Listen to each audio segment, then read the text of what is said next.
hated it. Said he wanted this stuff. 100 years ago, a new theory about human nature was put forward by Sigmund Freud. He had discovered, he said, primitive sexual and aggressive forces hidden deep inside the minds of all human beings. Forces which, if not controlled, led individuals and societies to chaos and destruction. This series is about how those in power have used Freud's theories to try and control the dangerous crowd in an age of mass democracy. At the heart of the story is not just Sigmund Freud, but other members of the Freud family. When whippoorwill calls. This episode is about Freud's American nephew, Edward Bernays. Bernays is almost completely unknown today, but his influence on the 20th century was nearly as great as his uncle's. Because Bernays was the first person to take Freud's ideas about human beings and use them to manipulate the masses.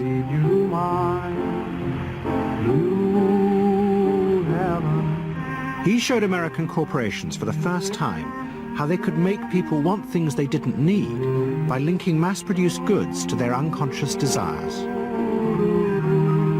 Out of this would come a new political idea of how to control the masses. By satisfying people's inner selfish desires, one made them happy and thus docile. It was the start of the all-consuming self, which has come to dominate our world today.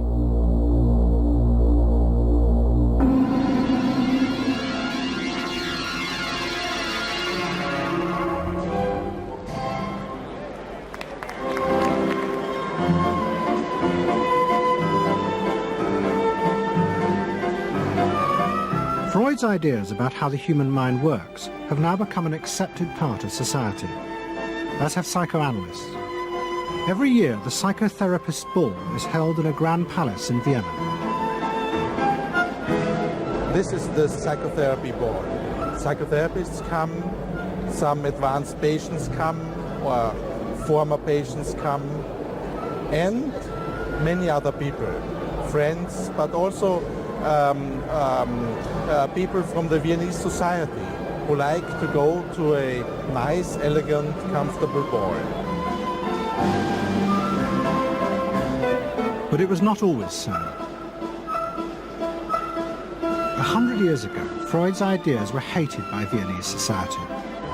At that time, Vienna was the center of a vast empire ruling Central Europe.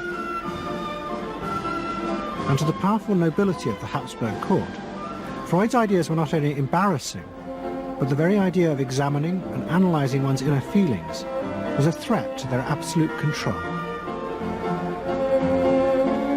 You see, at that time, these people had the power. And of course, you just were not allowed to show your bloody feelings. I mean, you just couldn't. You know, I mean, you couldn't, if you were unhappy. Can you imagine, for instance, you sit somewhere in the country in a castle, you are deeply unhappy, you are a woman.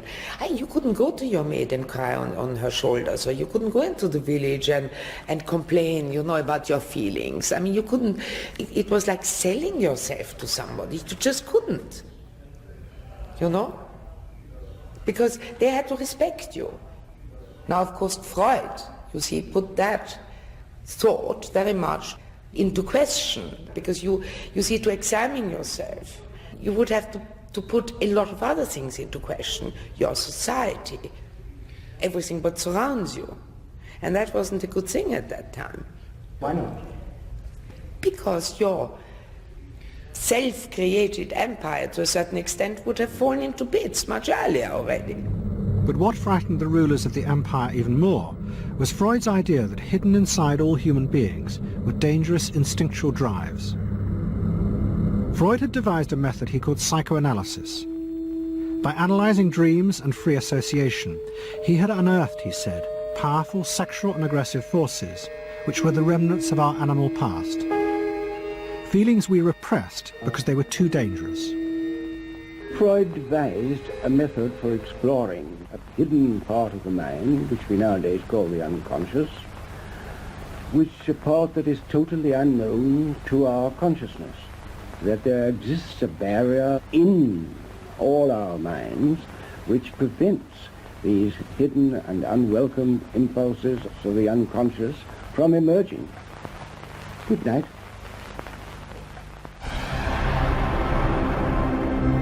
In 1914, the Austro-Hungarian Empire led Europe into war. As the horror mounted, Freud saw it as terrible evidence of the truth of his findings. The saddest thing, he wrote, is that this is exactly the way we should have expected people to behave, from our knowledge of psychoanalysis. Governments had unleashed the primitive forces in human beings, and no one seemed to know how to stop them.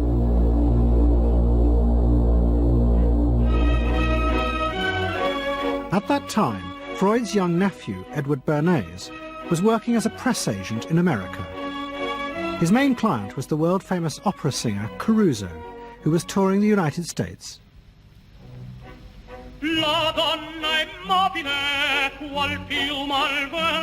Bernays' parents had emigrated to America 20 years before, but he kept in touch with his uncle and joined him for holidays in the Alps.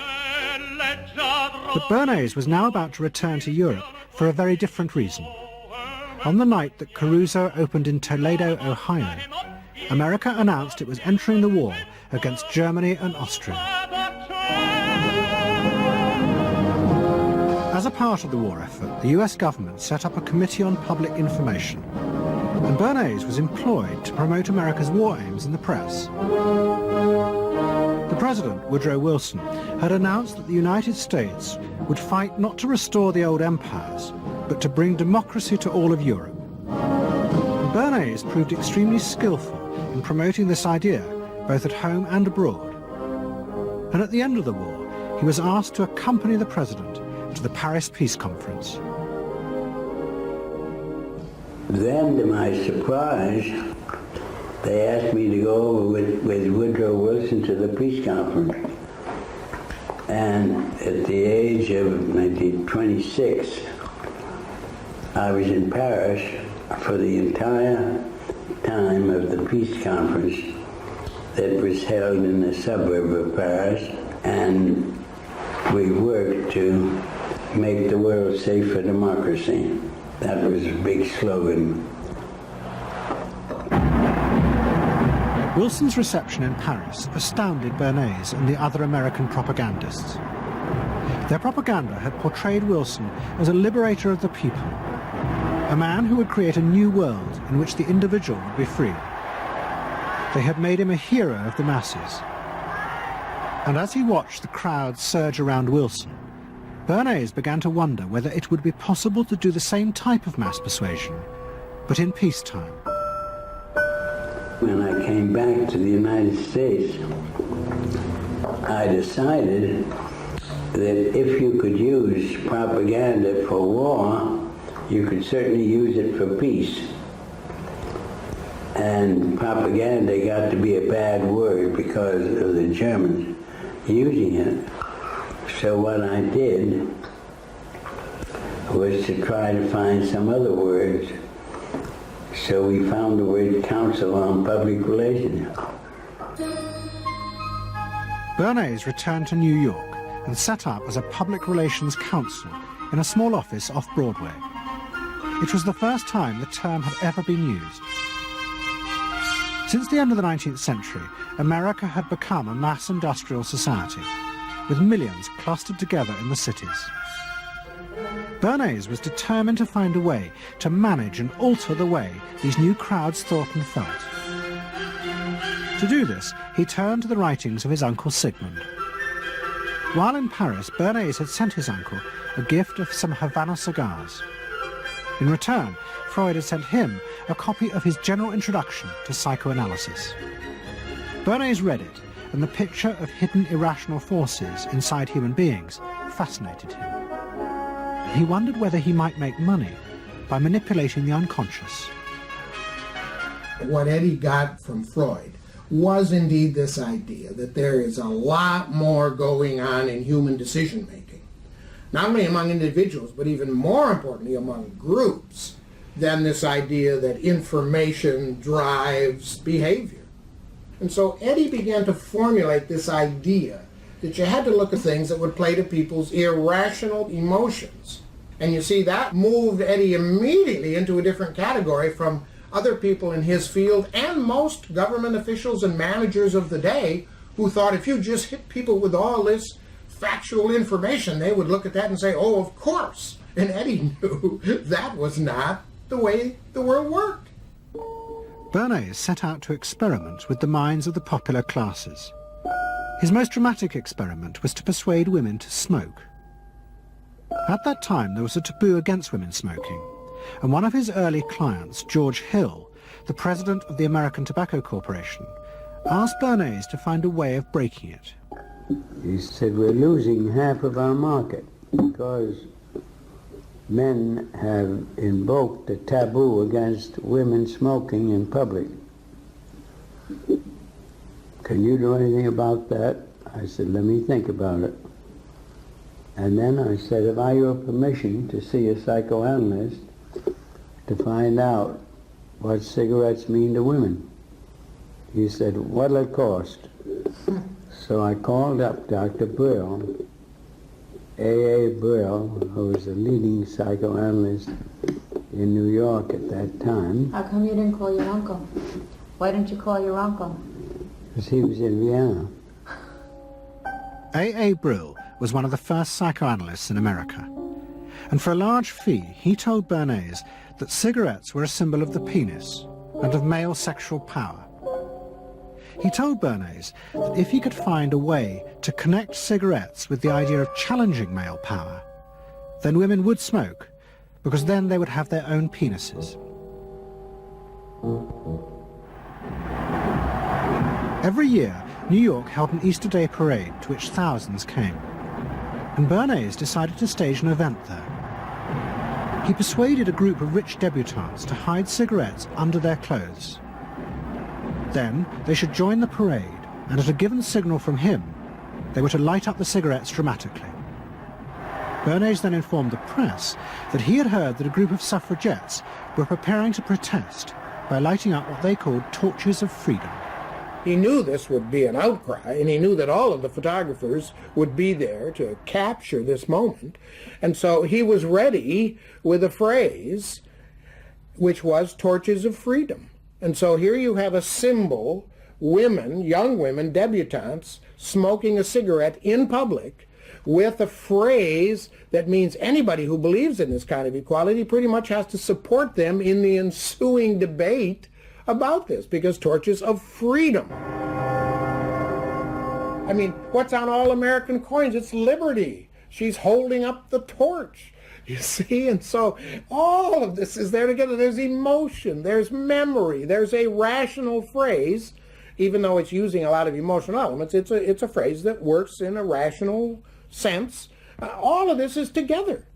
And so the next day, this was not just in all of the New York papers, it was across the United States and around the world. And from that point forward, the sale of cigarettes to women began to rise. He had made them socially acceptable with a single symbolic act. What Bernays had created was the idea that if a woman smoked, it made her more powerful and independent, an idea that still persists today.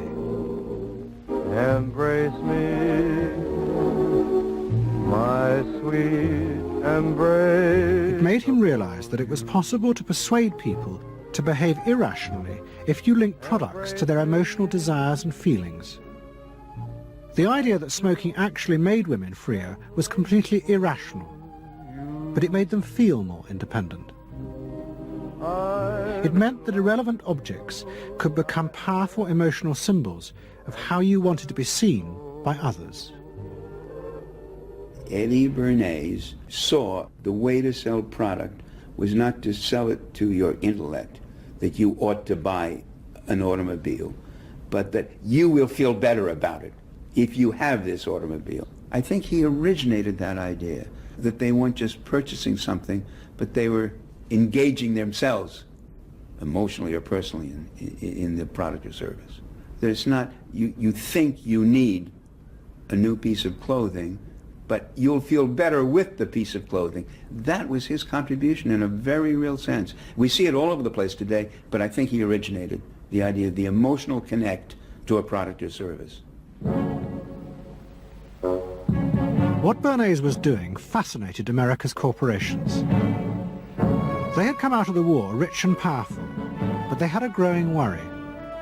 The system of mass production had flourished during the war, and now millions of goods were pouring off production lines. What they were frightened of was the danger of overproduction, that there would come a point when people had enough goods and would simply stop buying. Up until that point, the majority of products were still sold to the masses on the basis of need. While the rich had long been used to luxury goods, for the millions of working-class Americans, most products were still advertised as necessities. Goods like shoes, stockings, even cars were promoted in functional terms for their durability. The aim of the advertisements was simply to show people the product's practical virtues, nothing more.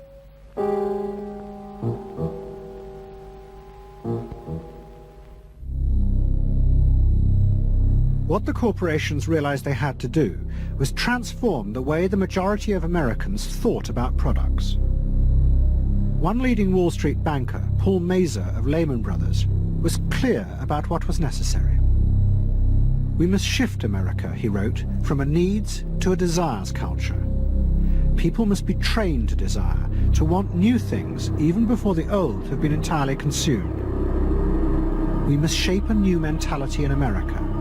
Man's desires must overshadow his needs.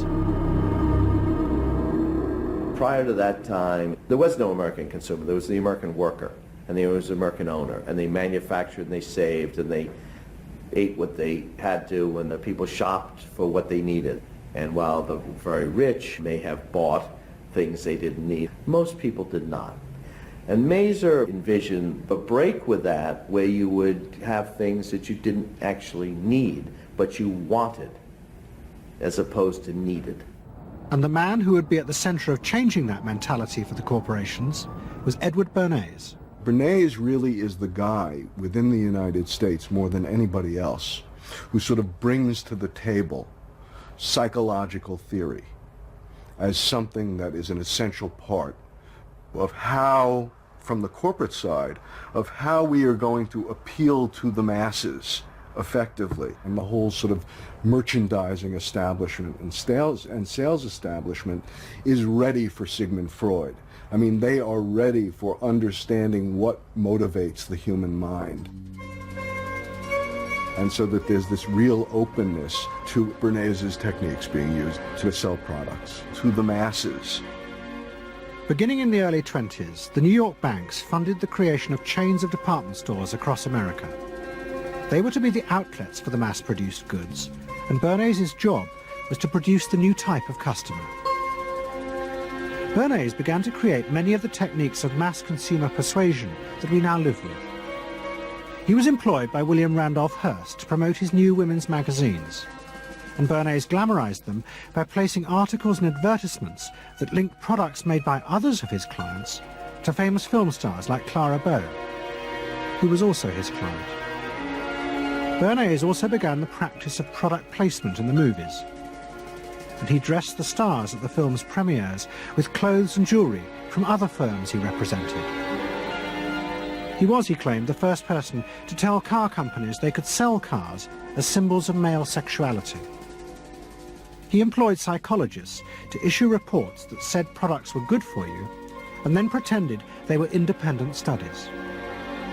He organised fashion shows in the department stores and paid celebrities to repeat the new and essential message: you bought things not just for need, but to express your inner sense of yourself to others. There's a psychology of dress. Have you ever thought about it? How it can express your character? You all have interesting characters, but some of them are all hidden. I wonder why you all want to dress always the same, with the same hats and the same coats.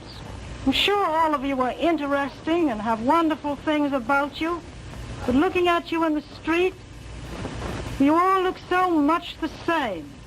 And that's why I'm talking to you about the psychology of dress. Try and express yourselves better in your dress. Bring out certain certain things that you think are hidden. I wonder if you've thought of this angle of your personality. I'd like to ask you some questions. Why do you like short skirts?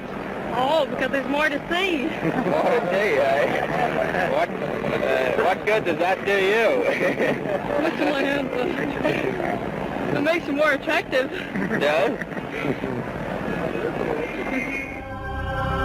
In 1927, an American journalist wrote, "A change has come over our democracy. It is called consumptionism. The American citizen's first importance to his country is now no longer that of citizen, but that of consumer." The growing wave of consumerism helped in turn to create a stock market boom. And yet again, Edward Bernays became involved, promoting the novel idea that ordinary people should buy shares, borrowing money from banks he also represented. And yet again, millions followed his advice. He was uniquely knowledgeable about how people in large numbers are going to react to products and ideas and so on. But in political terms, if he were to go out, so I can't imagine that he could get 3 people to stand and listen. Wasn't particularly articulate, was a kind of funny looking, and didn't have any sense of reaching out for people one-on-one. None at all. He didn't think about people in groups of one, thought about people in groups of thousands. So I would have nothing to do with them. Hello? Bernays soon became famous as the man who understood the mind of the crowd. And in 1924, the president contacted him. President Coolidge was a quiet, taciturn man and had become a national joke. The press portrayed him as a dull, humorless figure. Bernays' solution was to do exactly the same as he had done with products. He persuaded 34 famous film stars to visit the White House. And for the first time, politics became involved with public relations. And I lined up these 34 people, and I'd say, "What's your name?" He'd say, "Al Jolson." I'd say, "Mr. President, Al Jolson." Next day, every newspaper in the United States had a front page story. President Coolidge entertains actors at White House. And the Times had a headline which said, "President nearly laughed." And everybody was happy. But while Bernays became rich and powerful in America, in Vienna his uncle was facing disaster. Like much of Europe, Vienna was suffering an economic crisis and massive inflation, which wiped out all of Freud's savings. Facing bankruptcy, he wrote to his nephew for help. Bernays responded by arranging for Freud's works to be published for the first time in America, and began to send his uncle precious dollars, which Freud kept secretly in a foreign bank account. He was Freud's agent, if you will, to get his books published. Well, of course, once the books were being published, Eddie couldn't help himself but to promote these books, see that everybody read them, make them controversial, emphasize the fact that, do you know what Freud says about sex and what he says cigarettes are a symbol of, and so on and so forth? How do you suppose all those stories got out? Certainly the academics weren't spreading these around the country. Eddie Bernays was. Then, when Freud became accepted, well then, of course, to go to a client and say, "Well, Uncle Siggy," see, then that had some cachet. But notice there, first Eddie created Uncle Siggy in the U.S., made him acceptable, secondly, and thirdly, then capitalized on Uncle Siggy. Typical Bernays performance. Bernays also suggested that Freud promote himself in the United States. He proposed his uncle write an article for Cosmopolitan, a magazine that Bernays represented, entitled "A Woman's Mental Place in the Home." Freud was furious.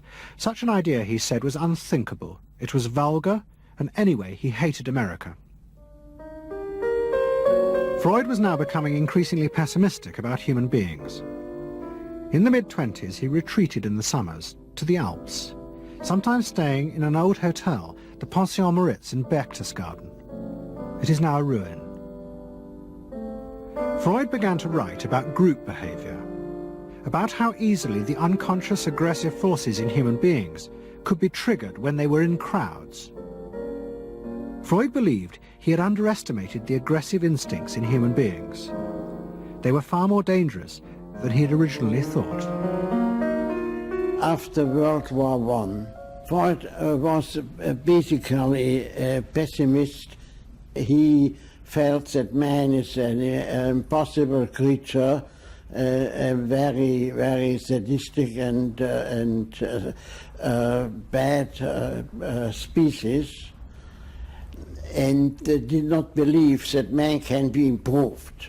Man is a ferocious animal, the most ferocious animal that exists.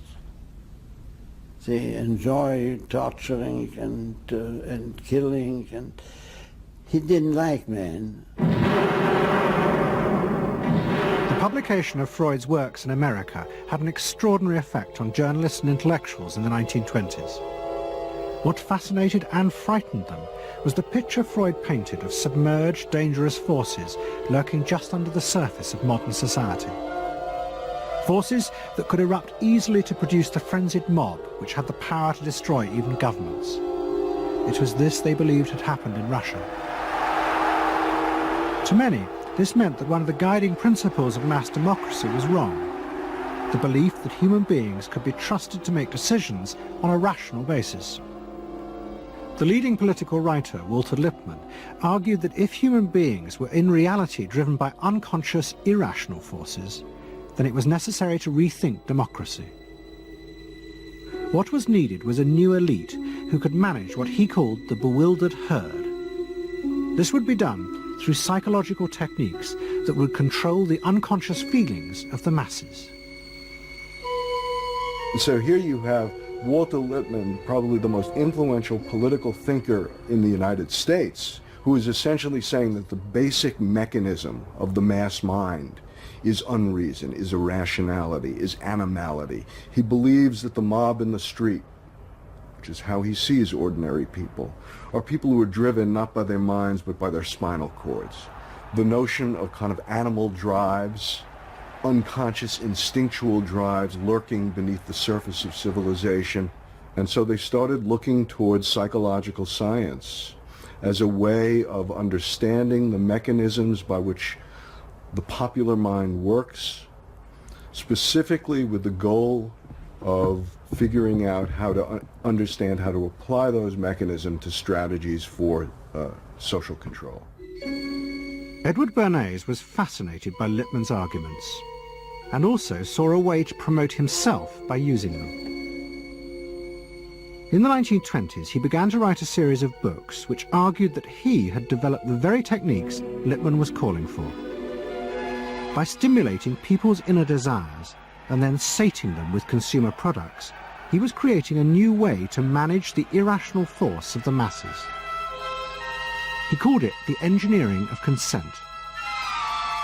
Democracy, to my father, was a wonderful concept, but I don't think he felt that all those publics out there had reliable judgment, and that they very easily might vote for the wrong man or want the wrong thing, so that they had to be guided from above.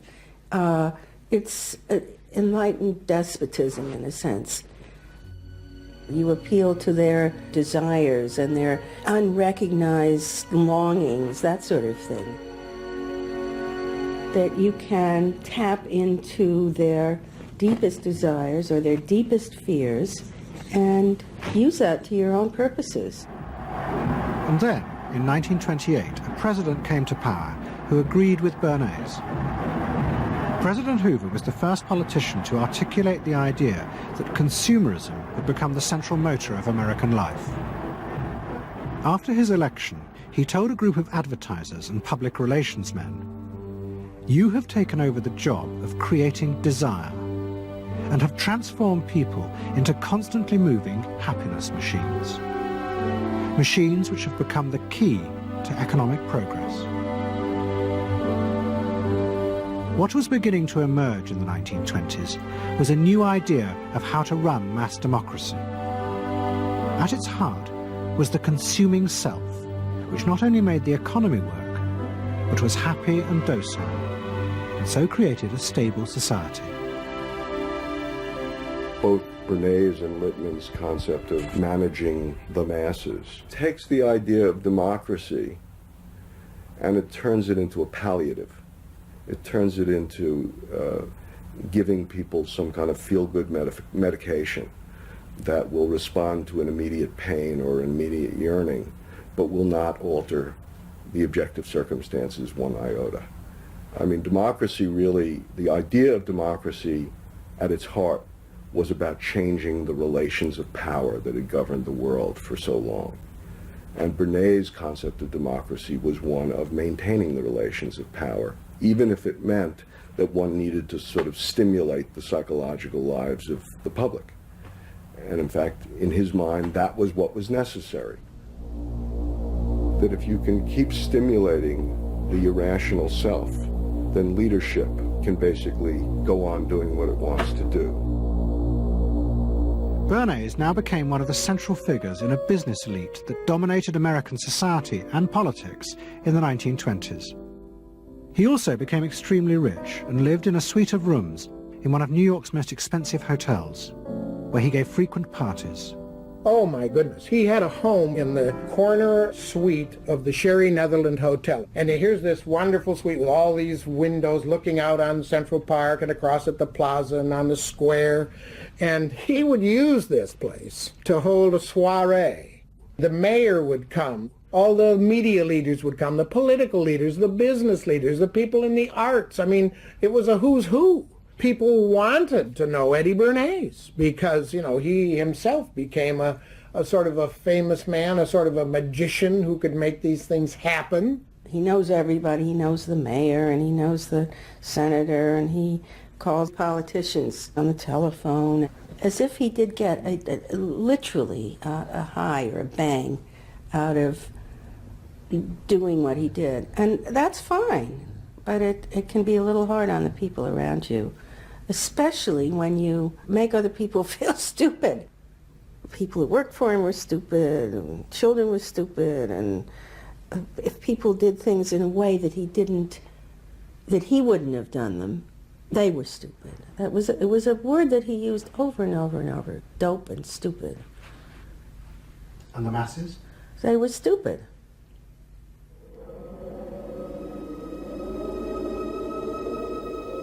But Bernays' power was about to be destroyed dramatically, and by a type of human irrationality he could do nothing to control. At the end of October 1929, Bernays organised a huge national event to celebrate the 50th anniversary of the invention of the light bulb. President Hoover, the leaders of major corporations, and bankers like John D. Rockefeller were all summoned by Bernays to celebrate the power of American business. But even as they gathered, news came through that shares on the New York Stock Exchange were beginning to fall catastrophically. Throughout the 1920s, speculators had borrowed billions of dollars. The banks had promoted the idea that this was a new era where market crashes were a thing of the past. But they were wrong. What was about to happen was the biggest stock market crash in history. Investors had panicked and begun to sell in a blind, relentless fury that no reassurance by bankers or politicians could halt. And on the 29th of October 1929, the market collapsed.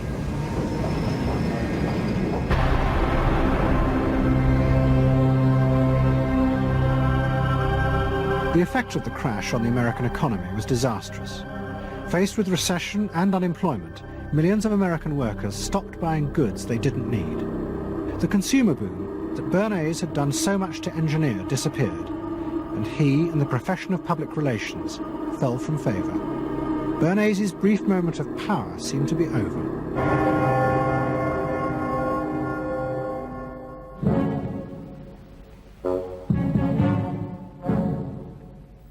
The The effect of the Wall Street crash on Europe was also catastrophic. It intensified the growing economic and political crisis in the new democracies. In both Germany and Austria, there were violent street battles between the armed wings of different political parties.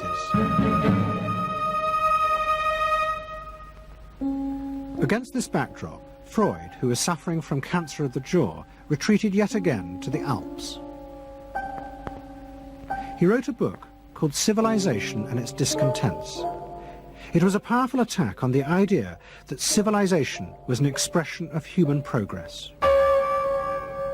Instead, Freud argued, civilization had actually been constructed to control the dangerous animal forces inside human beings. What was implicit in Freud's argument was that the ideal of individual freedom, which was at the heart of democracy, was impossible. Human beings could never be allowed to truly express themselves because it was too dangerous. They must always be controlled and would thus always be discontent.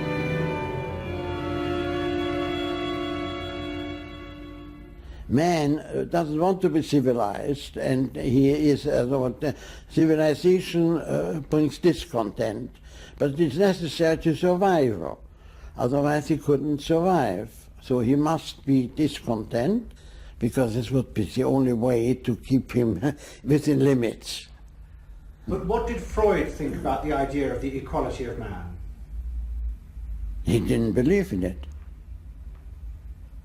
We had 32 parties, and Hitler said, before those parties don't vanish, there is no Germany. That's true. You can't have 32 parties, and so they felt this one person will put an end to this comedy. Freud was not alone in his pessimism. Politicians like Adolf Hitler emerged from a growing despair in the 1920s about democracy. The Nazis were convinced that democracy was dangerous because it unleashed a selfish individualism, but didn't have the means to control it. Hitler's party, the National Socialists, stood in elections, promising in their propaganda that they would abandon democracy because of the chaos and unemployment it led to. Die Parteien versprachen den Himmel auf Erden.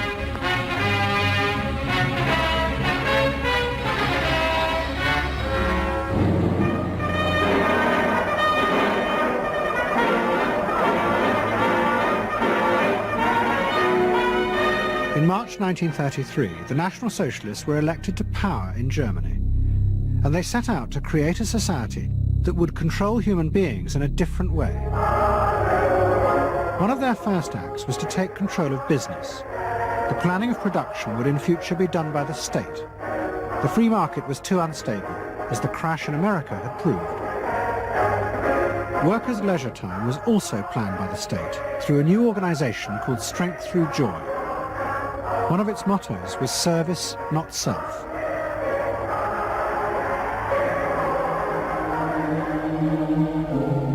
But the Nazis did not see this as a return to an old form of autocratic control. It was a new alternative to democracy, in which the feelings and the desires of the masses would still be central, but they would be channeled in such a way as to bind the nation together. The chief exponent of this was Joseph Goebbels, the Minister of Propaganda. Es mag gut sein, Macht zu besitzen, die auf Gewehren ruht. Besser aber und beglückender ist es, das Herz eines Volkes zu gewinnen und es auch zu behalten. Goebbels organized huge rallies whose function, he said, was to forge the mind of the nation into a unity of thinking, feeling and desire. One of his inspirations, he told an American journalist, was the writings of Freud's nephew, Edward Bernays. In his work on crowd psychology, Freud had described how the frightening irrationality inside human beings could emerge in such groups. The deep, what he called libidinal forces of desire are given up to the leader, while the aggressive instincts are unleashed on those outside the group. Freud wrote this as a warning, but the Nazis were deliberately encouraging these forces because they believed they could master and control them. Well, Freud was saying that masses are bound by libidinal forces. They love each other and delegate their ideas and their feelings to the chap on top. What are libidinal forces? What are libidinal forces? Well, forces of love. Not hate? No. Hate is delegated to the others outside.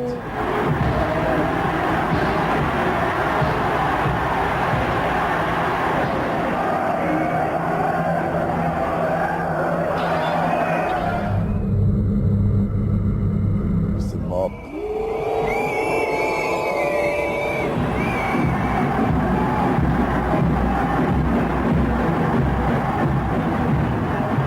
I could see from afar, looking up Wilhelmstraße towards unter den Linden, how those 100,000 of people, when they passed Hitler, they just became completely delirious. They began to shout these cries I will never get out of my ears. Heil, Sieg, Heil, that is demented. And here I got confirmation how those irrational forces, uncontrollable forces in Germany, in the Germans, had erupted, had broken out, were running riot, were departing, marching on.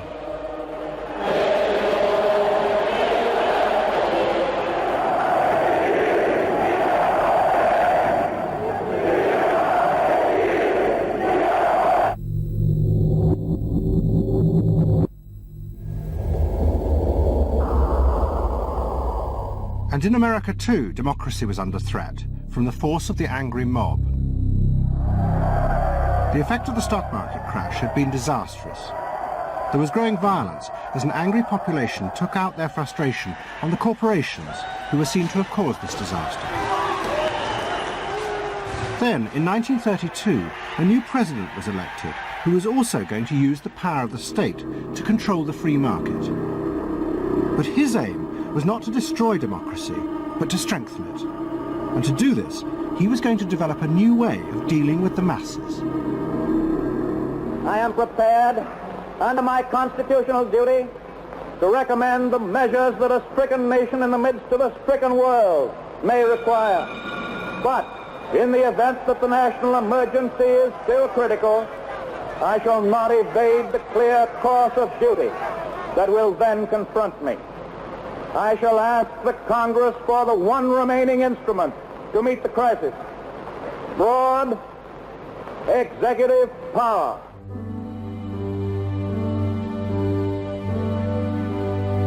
It was the start of what would become known as the New Deal. Roosevelt assembled a group of young technocrats and planners in Washington. He told them that their job was to plan and run giant new industrial projects for the good of the nation. Roosevelt was convinced that the stock market crash had shown that laissez-faire capitalism could no longer run modern industrial economies. It had become the job of government. Big business was horrified, but the New Deal attracted the admiration of the Nazis, especially Joseph Goebbels. Wir betrachten die wirtschaftliche Entwicklung in Amerika mit dem allergrößten positiven Interesse. Und wir sind dort der festen Überzeugung, dass Präsident Roosevelt und seine Berater auf dem richtigen Wege sind. Es handelt sich in der Tat um das größte wirtschaftliche und soziale Problem aller Zeiten. Die vielen Millionen Arbeitslosen, die ihre Plätze an den Maschinen und in den Kontoren verloren haben, wieder an ihre alten Arbeitsstellen zurückzuführen. Das kann nicht allein der privaten Initiative überlassen werden. Ausschlaggebend ist, dass die öffentliche Hand mit positiven Maßnahmen eingreift. But although Roosevelt, like the Nazis, was trying to organize society in a different way, unlike the Nazis, he believed that human beings were rational and could be trusted to take an active part in government. Roosevelt believed it was possible to explain his policies to ordinary Americans and take into account their opinions. To do this, he was helped by the new ideas of an American social scientist called George Gallup. favorite reading of New Deal Washington, the survey of U.S. public opinion. From offices at Princeton, New Jersey, a famed statistician, Dr. George Gallup, tells Washington from week to week what the nation is thinking. And in New York, Fortune magazine's analyst, Elmo Roper, compiles for publication a continuous record of the nation's approval or disapproval of how the country is being run. Gallup and Roper rejected Bernays' view that human beings were at the mercy of unconscious forces and so needed to be controlled. Their system of opinion polling was based on the idea that people could be trusted to know what they wanted. They argued that one could measure and predict the opinions and behaviour of the public if one asked strictly factual questions and avoided manipulating their emotions. Well, how about this one? Do you think Franklin D. Roosevelt's New Deal has been bad for the nation in general? No, that question's loaded. It automatically suggests an answer. Well, how about this? Is your present feeling toward President Roosevelt one of general approval or general disapproval? That's better. Prior to scientific polling, the view of many people was that you couldn't trust public opinion. It was irrational, that it was ill-informed, chaotic, unruly, and so forth. And so that opinion should be dismissed. But with scientific polling, I think it established very clearly that people are rational, that they do make good decisions, and this offers democracy a chance to be truly informed by the public, giving everybody a voice in the way the country is run. I know my father wouldn't necessarily say the voice of the public is the voice of God, but he did feel very much that the voice of the people is a rational voice and should be heard. What Roosevelt was doing was forging a new connection between the masses and politicians. No longer were they irrational consumers who were managed by sating their desires. Instead, they were sensible citizens who could take part in the governing of the country. In 1936, Roosevelt stood for re-election. He promised further control over big business. To the corporations, it was the beginning of a dictatorship.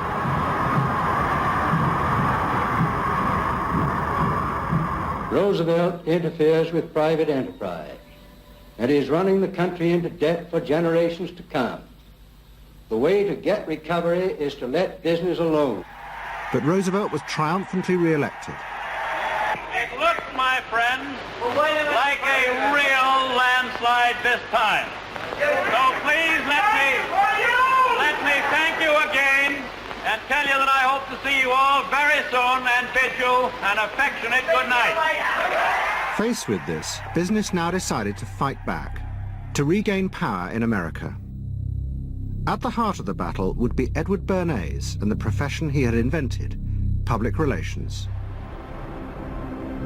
Following that election, business people start to get together and start to carry on discussions, primarily in private, and they start talking to each other about the need to sort of carry on ideological warfare against the New Deal and to sort of reassert the sort of connectedness between the idea of democracy on the one hand and the idea of privately owned business on the other. And so, under the umbrella of an organization which still exists, which is called the National Association of Manufacturers, and whose membership included all of the major corporations of the United States, a campaign is launched explicitly designed to create emotional attachments between the public and big business. It's Bernays' techniques being used on a grand scale. I mean, totally.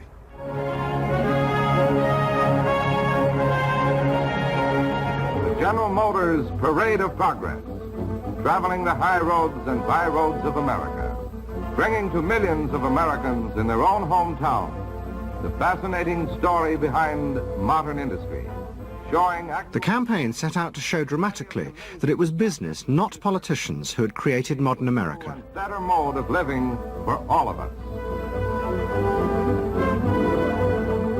Bernays was an advisor to General Motors, but he was no longer alone.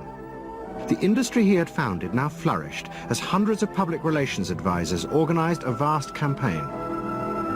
They not only used advertisements and billboards, but managed to insinuate their message into the editorial pages of the newspapers. It became a bitter fight. In response to the campaign, the government made films that warned of the unscrupulous manipulation of the press by big business. And the central villain was the new figure of the public relations man.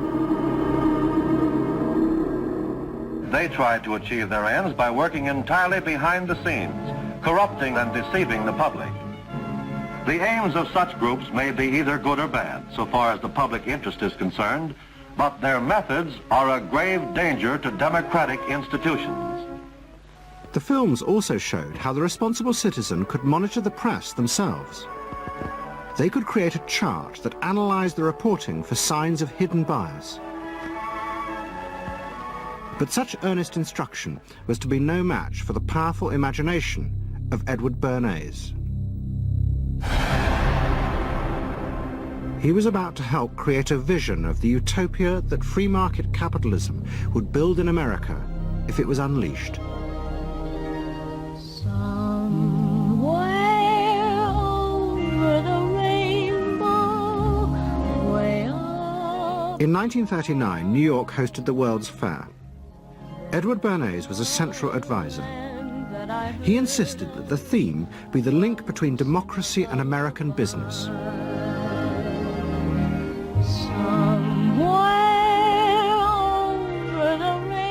At the heart of the fair was a giant white dome that Bernays named Democracy.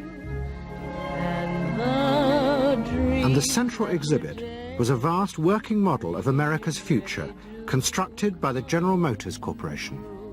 To my father, the World's Fair was an opportunity to keep the status quo, that is, capitalism, in a democracy. Democracy and capitalism, that marriage, right, linking, just like that.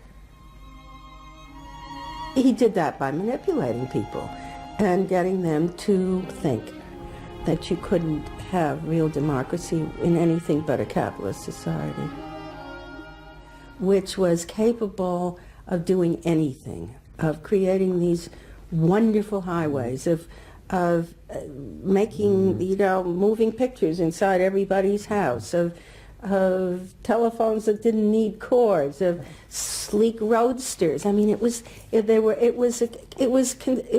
consumerist, but at the same time, you inferred that in a funny way, democracy and capitalism went together. The World's Fair was an extraordinary success and captured America's imagination.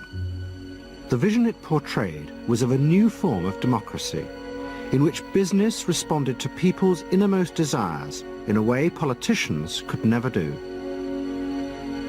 But it was a form of democracy that depended on treating people not as active citizens as Roosevelt did, but as passive consumers. Because this, Bernays believed, was the key to control in a mass democracy. It's not that the people are in charge, but that the people's desires are in charge. The people are not in charge. The people exercise no decision-making power within this environment. So democracy is reduced from something which assumes an active citizenry to the idea of the public as passive consumers. Driven primarily by instinctual or unconscious desires, and that if you can in fact trigger those needs and desires, you can get what you want from them. But this struggle between the two views of human beings as to whether they were rational or irrational was about to be dramatically affected by events in Europe. Events that would also change the fortunes of the Freud family. In March 1938, the Nazis annexed Austria. It was called the Anschluss. Hitler arrived in Vienna to an extraordinary outpouring of mass adulation. But even as he drove through the city, behind the scenes, the Nazis were systematically whipping up and unleashing the hatred of the crowd against the enemies of the new Greater Germany. The Anschluss was a kind of explosion of terrible hatred against the enemies, the so-called enemies, or whatever they considered enemies, against the Jews totally, and also against a lot of very decent Austrians who had opposed the Nazis in Austria. They said it's legitimate now, you can do what you want, so they did it. Stealing, robbing and killing, I can't say it otherwise. And human depravity, of course, is always very near to normal behavior. It can change very quickly.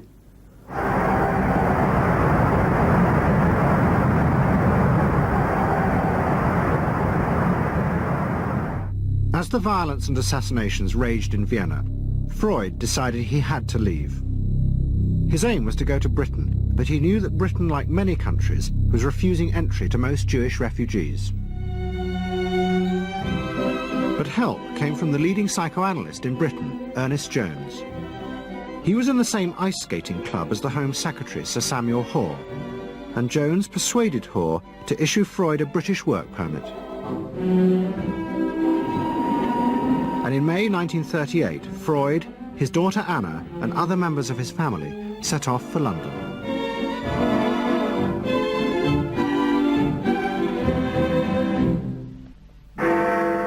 Freud arrived in London as Britain was preparing for war, and he settled with his daughter Anna in a house in Hampstead. But Freud's cancer was now far advanced, and in September 1939, just 3 weeks after the outbreak of war, he died.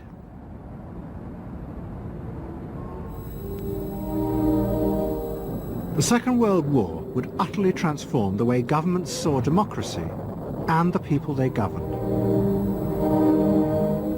Next week's programme will show how the American government, as a result of the war, became convinced there were savage, dangerous forces hidden inside all human beings, forces that needed to be controlled. The terrible evidence from the death camps seemed to show what happened when these forces were unleashed. And politicians and planners in post-war America would come to believe that hidden under the surface of their own population were the same dangerous forces. And they would turn to the Freud family to help control this enemy within.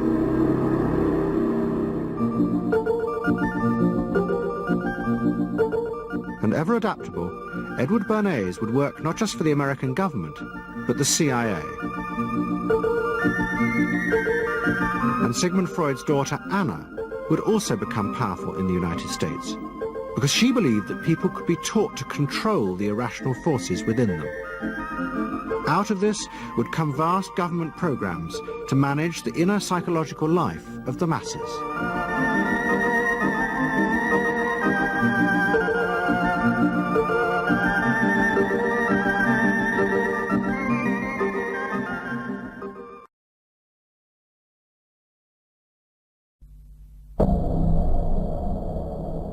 Let's say a word about dreams. We all have thoughts which we never knew we had. They are too uncomfortable, too incompatible with our adult self to be remembered. Yet they are often disturbing, rumbling under the surface like lava in a volcano. The dream is the royal road to these thoughts, the royal road to the unconscious. This is the story of how Sigmund Freud's ideas about the unconscious mind were used by those in power in post-war America to try and control the masses. Politicians and planners came to believe that Freud was right to suggest that hidden deep within all human beings were dangerous and irrational desires and fears. They were convinced that it was the unleashing of these instincts that had led to the barbarism of Nazi Germany. To stop it ever happening again, they set out to find ways to control this hidden enemy within the human mind.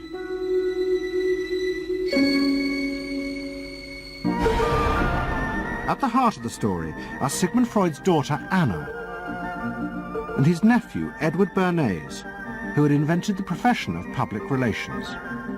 Their ideas were used by the US government, big business and the CIA to develop techniques to manage and control the minds of the American people. Those in power believed that the only way to make democracy work and create a stable society was to repress the savage barbarism that lurked just under the surface of normal American life.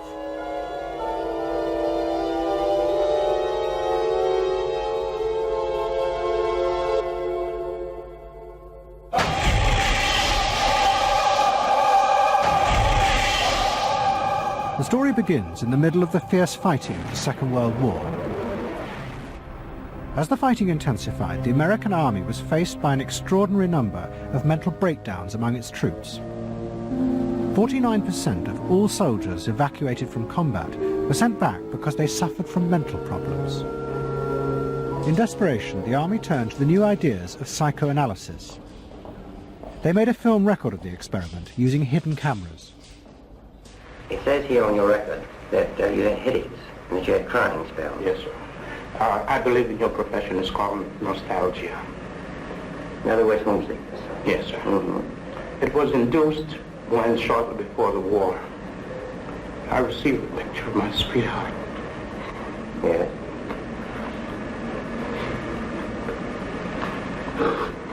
Mm-hmm.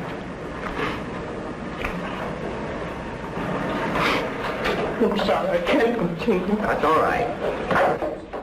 It was the first time that anyone had paid such attention to the feelings and anxieties of ordinary people. At the heart of the experiment were a number of refugee psychoanalysts from Central Europe. They worked with American psychiatrists to guide and shape the project. When I first came to America, I worked in the psychiatric service with soldiers trying to rehabilitate them. And I traveled in the train from the East Coast to the West Coast. I was enormously curious what goes on in all of those little towns that the train is passing. After my years in the army, I knew exactly what everybody was doing in the little towns. Because I saw so many people who came from there, and I understood their aspirations, their disappointments, and so forth. So it was as if somebody invited me to a privileged tour into the inner soul of America. I'm not doing this deliberately, so please believe me. I do believe you. A display of emotion is sometimes very helpful. I hope so, sir. Sure, it gets it off the chest. Well, sir, to be perfectly honest with you, I'm very much in love with my sweetheart. She has been the one person that gave me a sense of importance, and that through her cooperation with me, we were able to surmount so many obstacles. Take it easy now, just talk to... The psychoanalysts used techniques developed by Freud to take the men back into their past. They became convinced that the breakdowns were not the direct result of fighting. The stress of combat had merely triggered old childhood memories.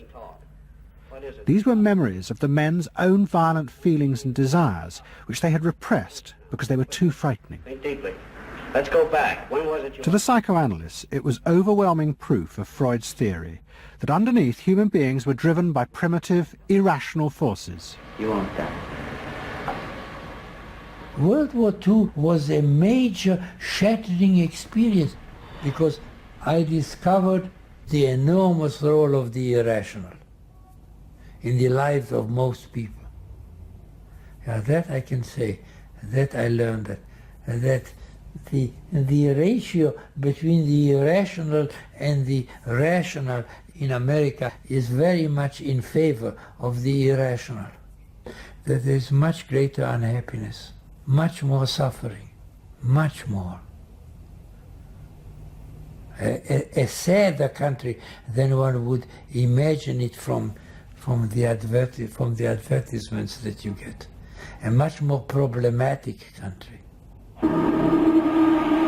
Victory in the Second World War was celebrated as a triumph of democracy. But in private, many policymakers were worried about the implications of the analysis of the soldiers. It seemed to show that underneath every American were irrational, violent drives. What had happened in Germany seemed to bear this out. The complicity of so many ordinary Germans in mass killings during the war showed just how easily these forces could break through, and overwhelm democracy.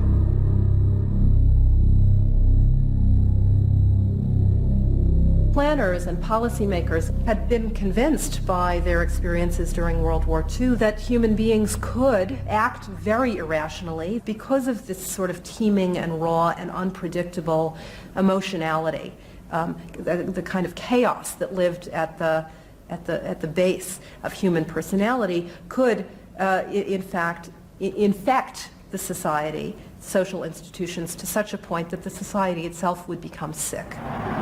That's what they believe happened in Germany, in which the irrational, the anti-democratic went wild.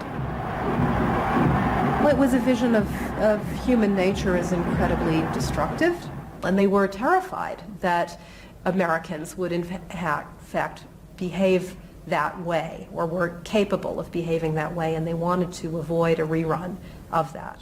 So what is needed is a human being that can internalize democratic values so that they are not shaken with the storm. And psychoanalysis carried in it the promise that it can be done.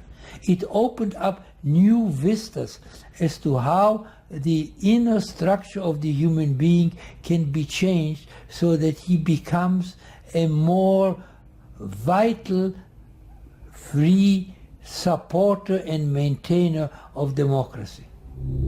The psychoanalysts were convinced they not only understood these dangerous forces, but they knew how to control them too. They would use their techniques to create democratic individuals, because democracy left to itself failed to do this.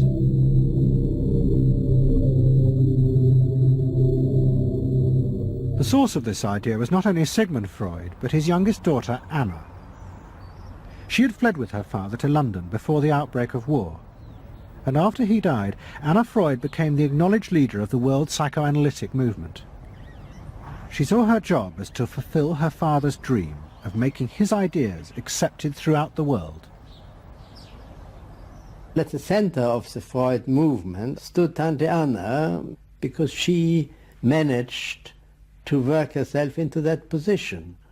She was recognized as that, and not just because she was the daughter. She worked on that. She was rather forbidding. She was not, to me, a warm person, not an aunt you could kiss or put your arms around. Not at all. And her whole life rotated around the spreading of psychoanalysis. Freud himself had seen the role of psychoanalysis as allowing people to understand their unconscious drives. But Anna Freud believed it was possible to teach individuals how to control these inner forces. She had come to believe this through analysing children, above all the children of her close friend, Dorothy Burlingham. Dorothy Burlingham was an American millionairess who in the 1920s fled a failed marriage and brought her children to Anna Freud in Vienna. They were suffering terrible anxieties and aggression, but Anna Freud was convinced she could free them from this by changing the world around them. She thought that she could come in and into their environment, essentially, because they were children, you see. They didn't have independent lives of their own. She could go talk to the parents or the mother. She could go to the schools. She could influence their real world, the actual external world, to change their lives and to help them. And to change them as people? I think that was part of what her idea was, is that she felt that she could change them. From her analysis of the Burlingham children, Anna Freud developed a theory of how to help them control their inner drives. She believed that if, as well as psychotherapy, they were also encouraged to adapt to a good family and social environment, then the conscious part of their mind, the ego, would be strengthened in its struggle to control the unconscious. Anna Freud's aim was simply to help the children. But it was always the psychoanalyst who decided what was the right environment and the appropriate behaviour for the children. And often as not, this reflected the social mores of the time.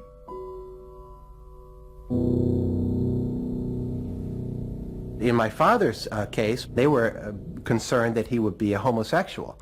And so a lot of their efforts went into preventing or trying to stop my father from becoming a homosexual. Whether or not he would have or did, or, it's unknown to me. Why did they want to stop him? Because they felt it was abnormal. It wasn't a normal way to develop. They wanted to have him develop along lines that society recognized to be normal, because if they didn't, then you're going to be under the control of forces that you don't understand, that you're not even aware of. The analysis seemed to be a great success, and in the 30s the Burlingham children had returned to America. They settled down to happy married lives in the suburbs. What they didn't realize was that their experience was about to become a template for a giant social experiment to control the inner mental life of the American population. In 1946, President Truman signed the National Mental Health Act. It had been born directly out of the wartime discoveries by psychoanalysts that millions of Americans who had been drafted suffered hidden anxieties and fears. The aim of the Act was to deal with this invisible threat to society. Shocked by the appalling percentage of the emotionally unstable revealed by the World War II draft figures, Congress in 1946 passed the National Mental Health Act, which recognized for the first time that mental illness was a national problem. Keenly aware of the tremendous problems ahead is Dr. Robert H. Felix, director of the vast new project. A primary objective of the National Mental Health Program is to increase our fund of scientific knowledge about mental health and about mental illness. We're not doing this. Why? Because there are all too few skilled mental health workers. Two of the principal architects of the Act were the Menninger brothers, Carl and Will. Will had run the wartime psychotherapy experiments, and now he and his brother began to train hundreds of new psychiatrists. The Menningers were convinced that it would be possible to apply Anna Freud's ideas on a wide scale, and to adults as well as children. The psychiatrist's job would be to teach ordinary Americans how to control their unconscious drives. Psychoanalysis could be used to make a better society. They said psychoanalytic thinking could make for the betterment of society, because you could change the way the mind functioned, and you could take the ways in which people did hurtful things to themselves and others and alter them by enlarging their understanding. And this was the vision psychoanalysis brought.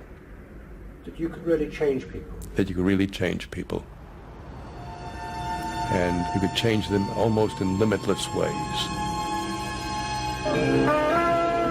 In the late 40s, a vast project began in America to apply the ideas of psychoanalysis to the masses. Psychological guidance centers were set up in hundreds of towns. They were staffed by psychiatrists who believed it was their job to control the hidden forces inside the minds of millions of ordinary Americans. Yes, I need something done. I need some help. Did you have any particular teachers that you liked, any sort? I liked all my teachers except one, I remember. Well, what was the trouble with this one? I don't know, she just scared me most of the time. Holler at me and I'd run outside and vomit.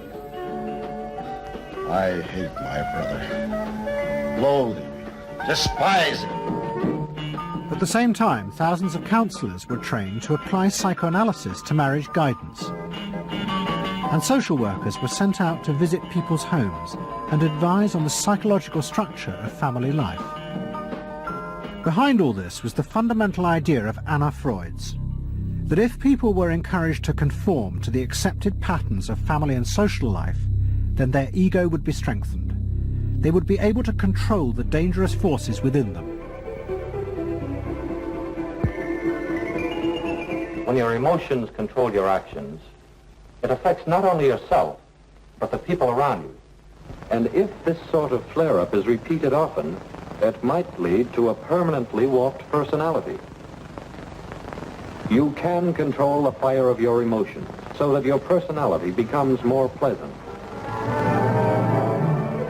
So we expect that someone who's been through that experience to be much more insightful, much more understanding, and a much better regulated person. And what happens to the doctor? And regulation includes being able to let go, as it were, to enjoy a football game or a soccer game.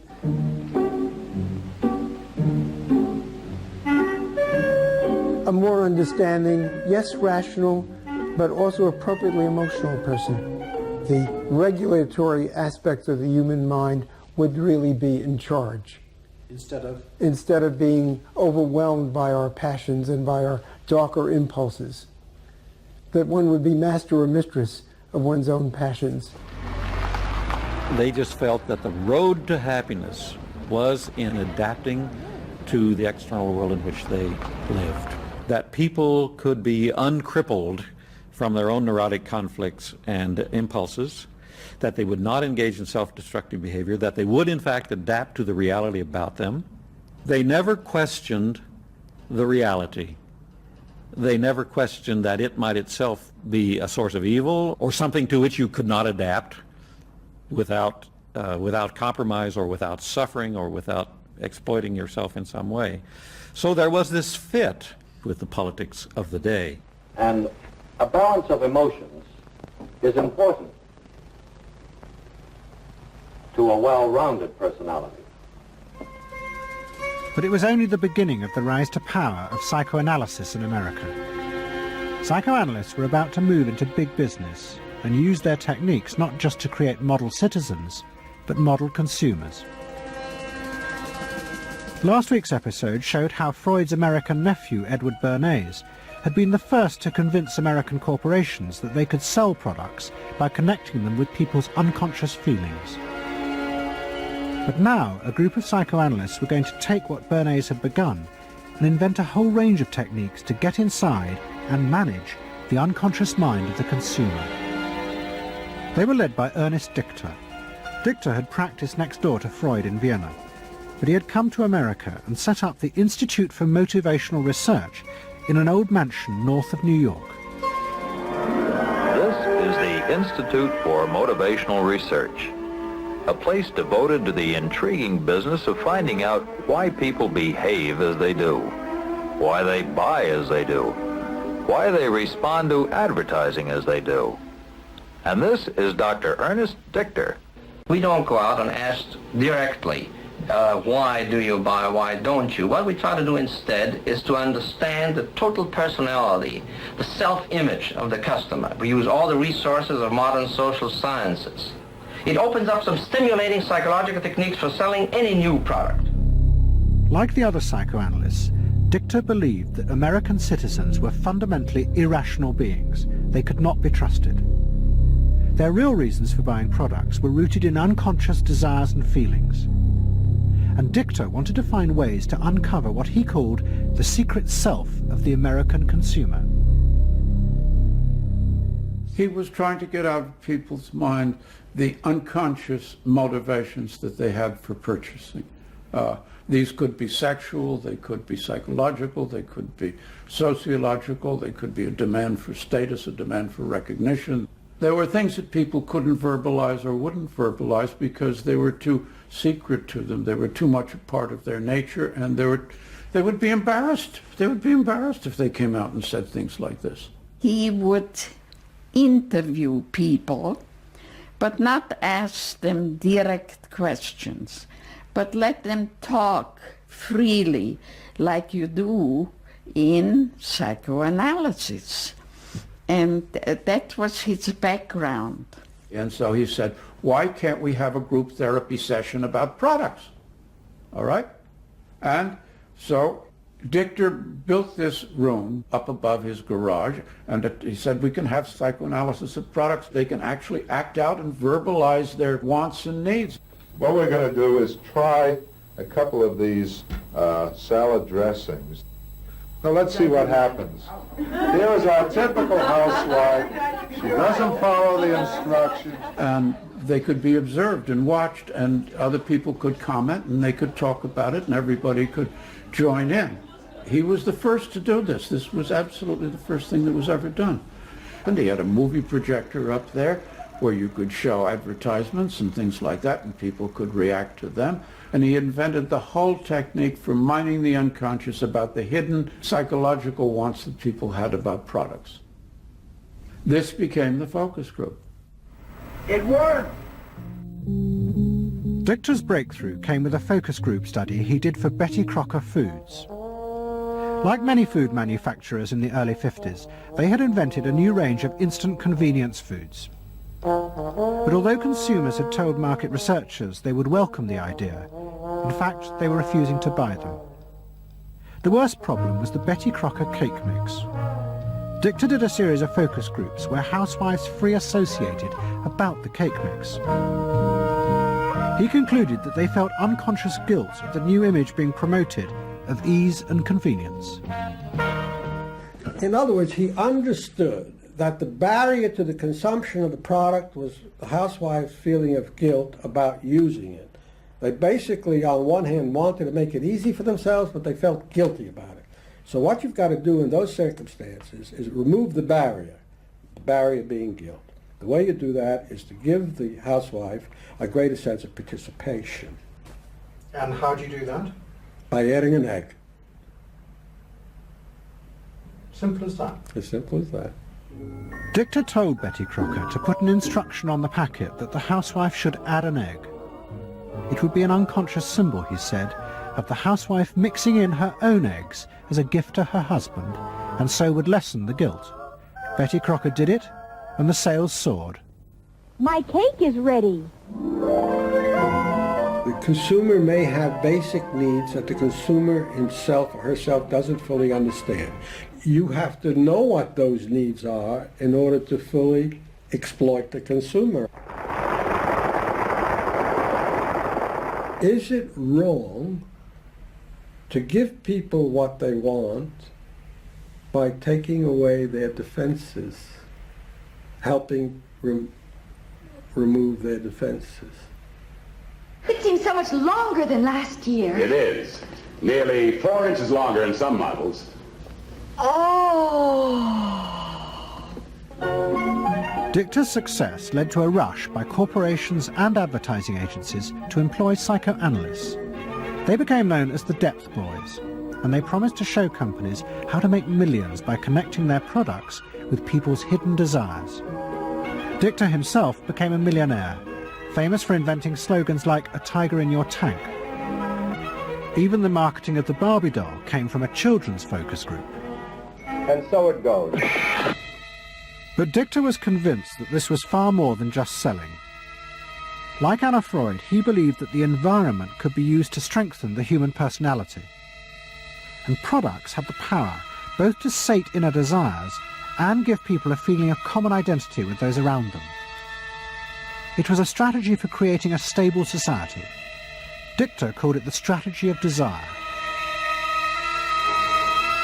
To understand a stable citizen, you have to know that modern man quite often tries to work off his frustrations by spending on self-gratification. Modern man is eternally ready to fill out his self-image by purchasing products which complement it. If you identify yourself with a product, it can have a therapeutic value. It improves your self-image, and you become a more secure person, and you have suddenly this confidence of going out in the world and doing what you want successfully. Bernays believes that that would then improve the whole of our society and become the best society on this planet.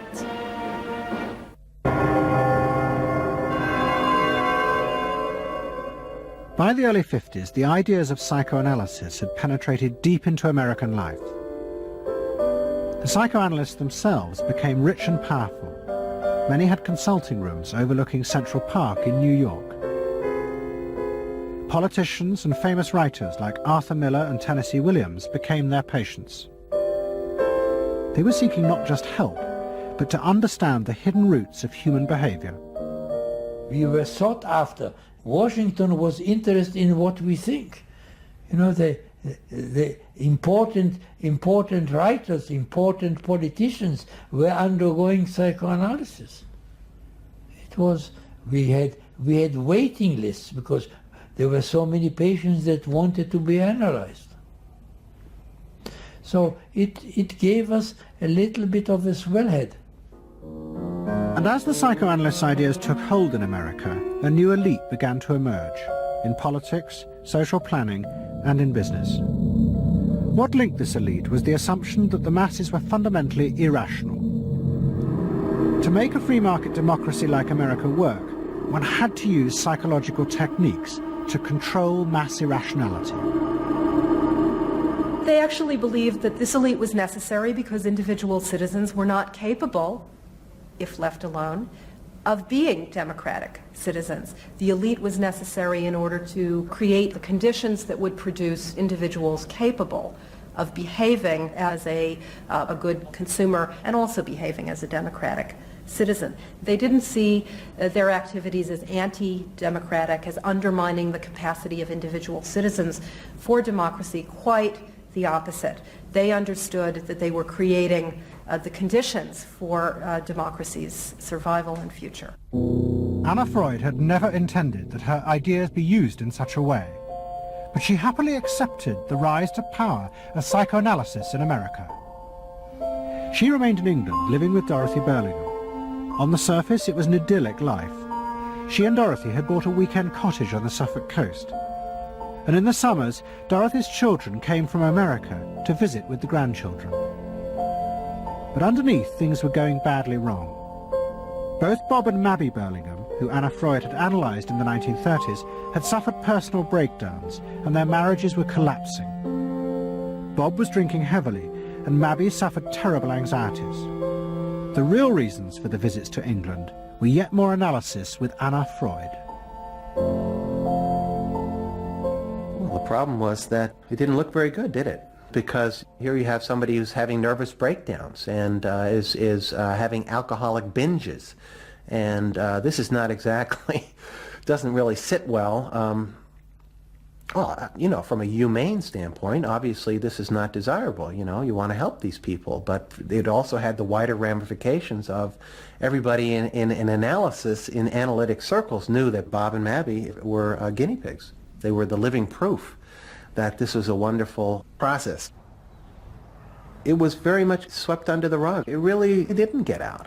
I mean, these people had such, their power and influence was such that, you know, you were very careful. Anna Freud was a very powerful person, and you were the grandchildren, and she knew a great deal more than you did about what went on in your parents' lives and so forth. It was not something you were going to tangle with, and you were a product of the whole situation.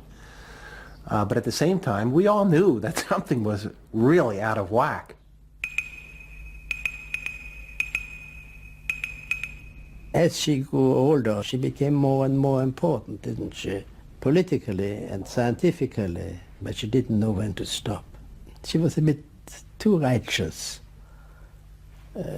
What she did was always the thing, and she would never, to my knowledge, acknowledge that she could make a mistake or be wrong. That is my feeling. But the power and influence of the Freud family in America was about to grow even more. Politicians were about to turn to Anna Freud's cousin, Edward Bernays, for help in a time of crisis.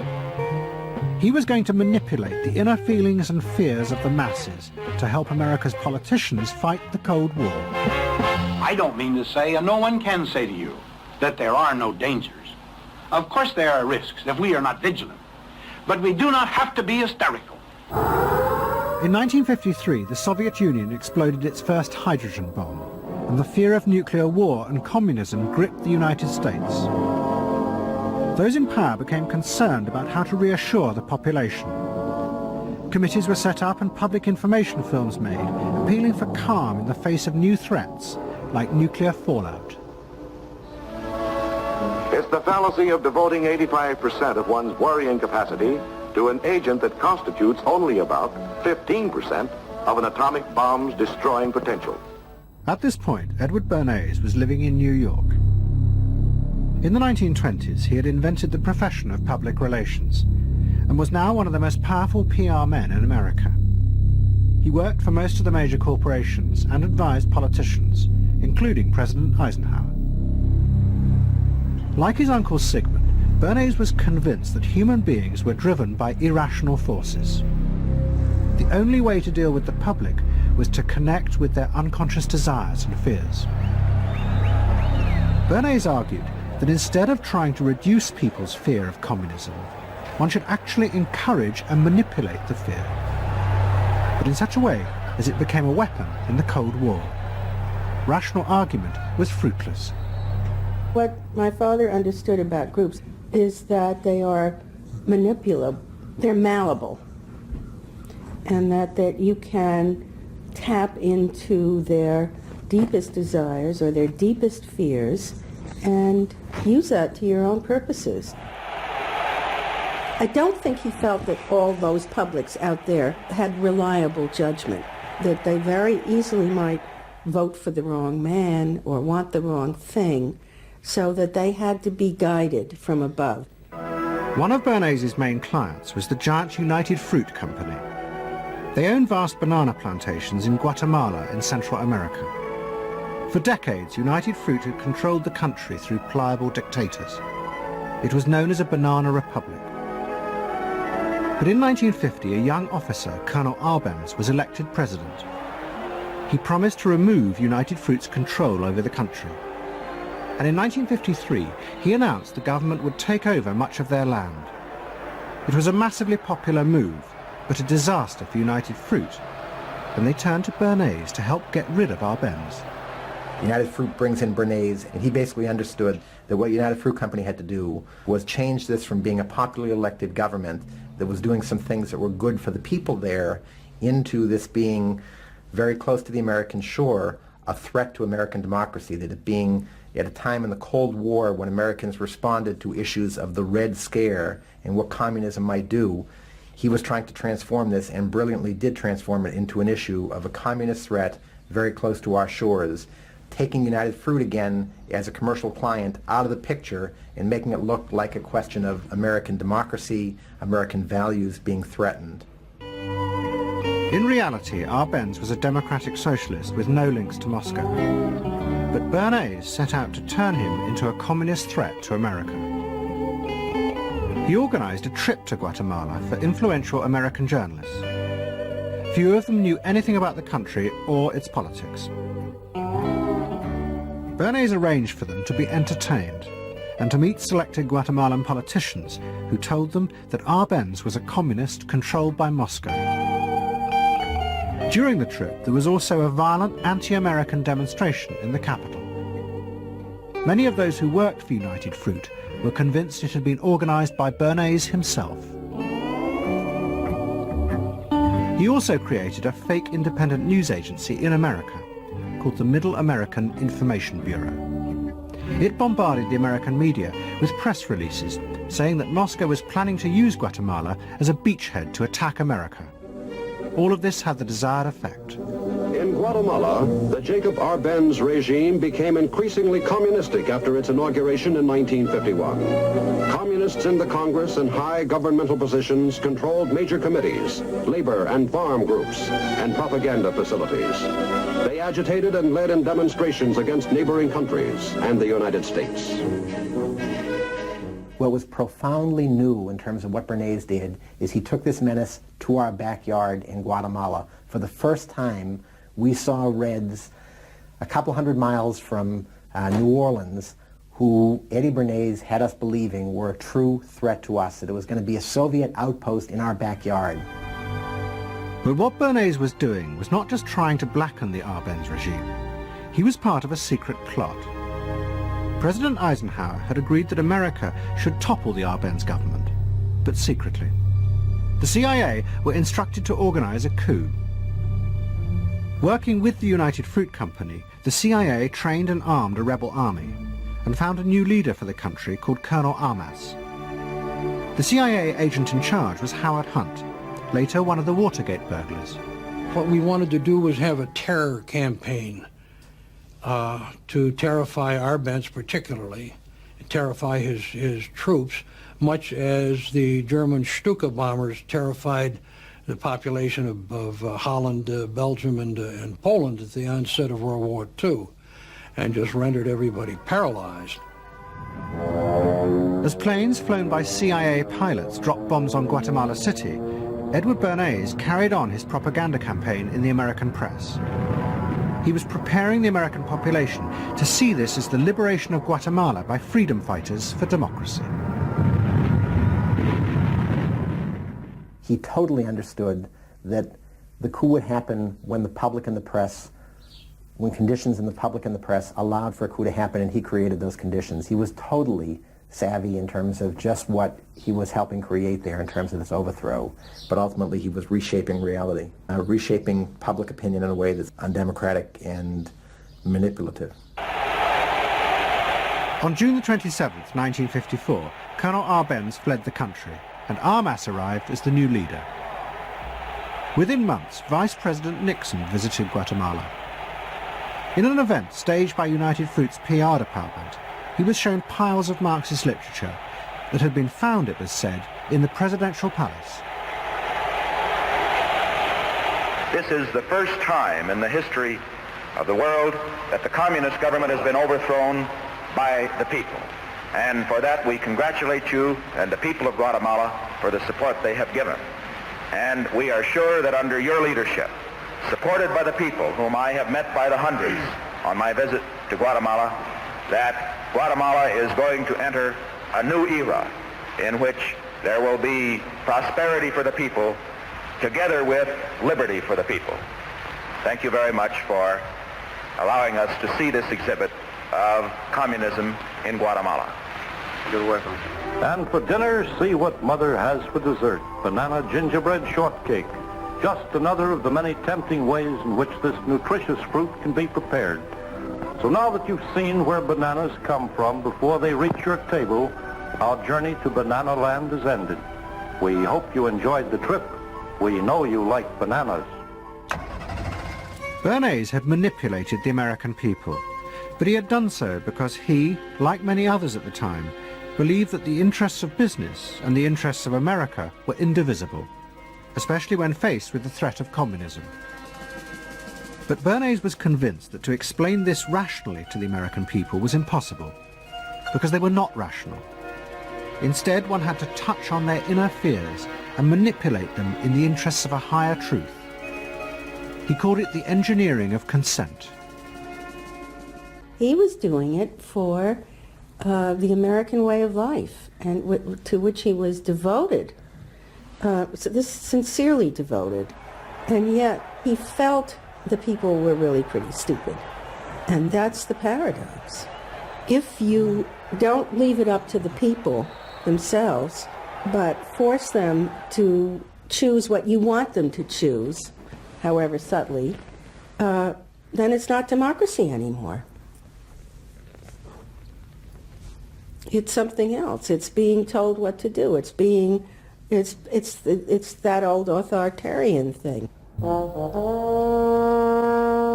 But the idea that it was necessary to manipulate the inner feelings of the American population in the interests of fighting the Cold War now began to take root in Washington. Above all, in the CIA, who were going to take it much further.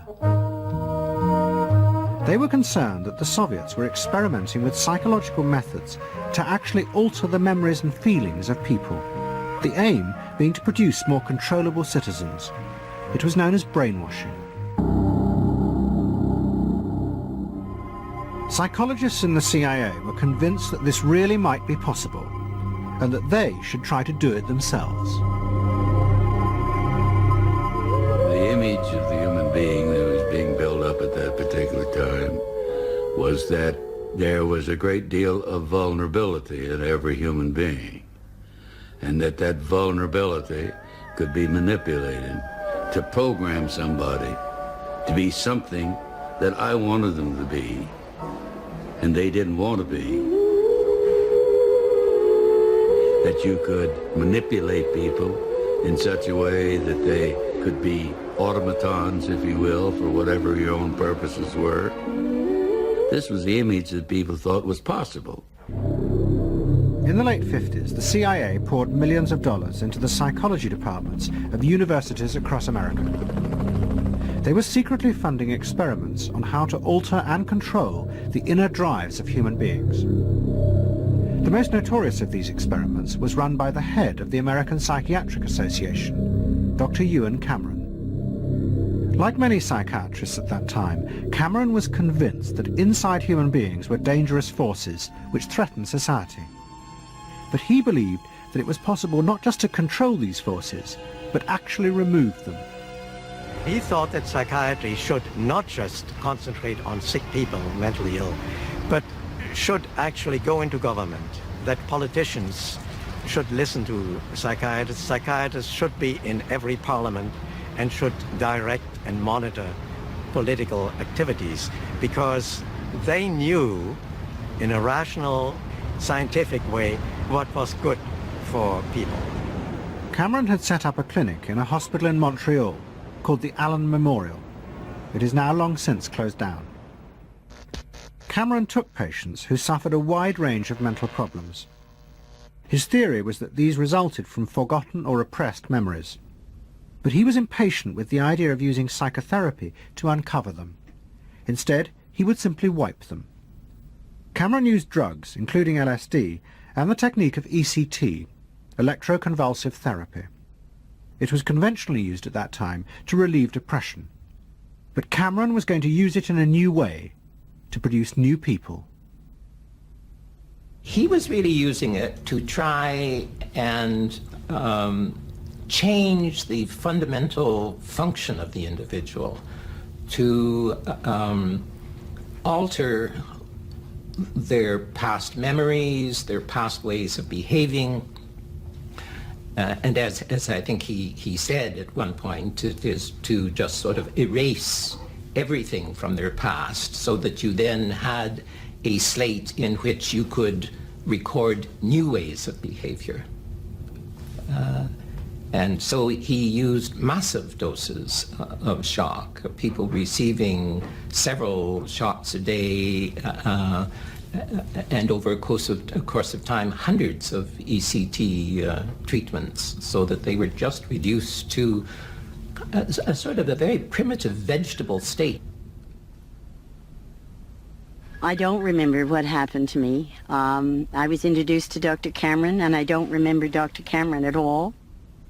I don't remember any of that. They shipped me up to what they called the sleep room, and they gave me all of these electroconvulsive shock treatments and megadoses of drugs and LSD and all of that, and I have no memory of any of that.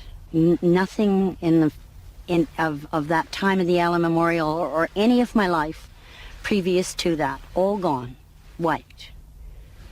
And then having depatterned somebody or brought them down to where basically nothing but the essential functions of the body were going on in terms of breathing and things of this nature.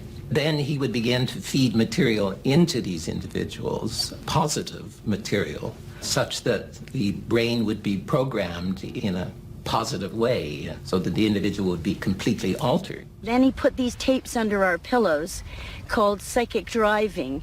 He would then put back into this empty brain a program of whatever sort he decided upon, and the people like myself would wake up another person, I guess.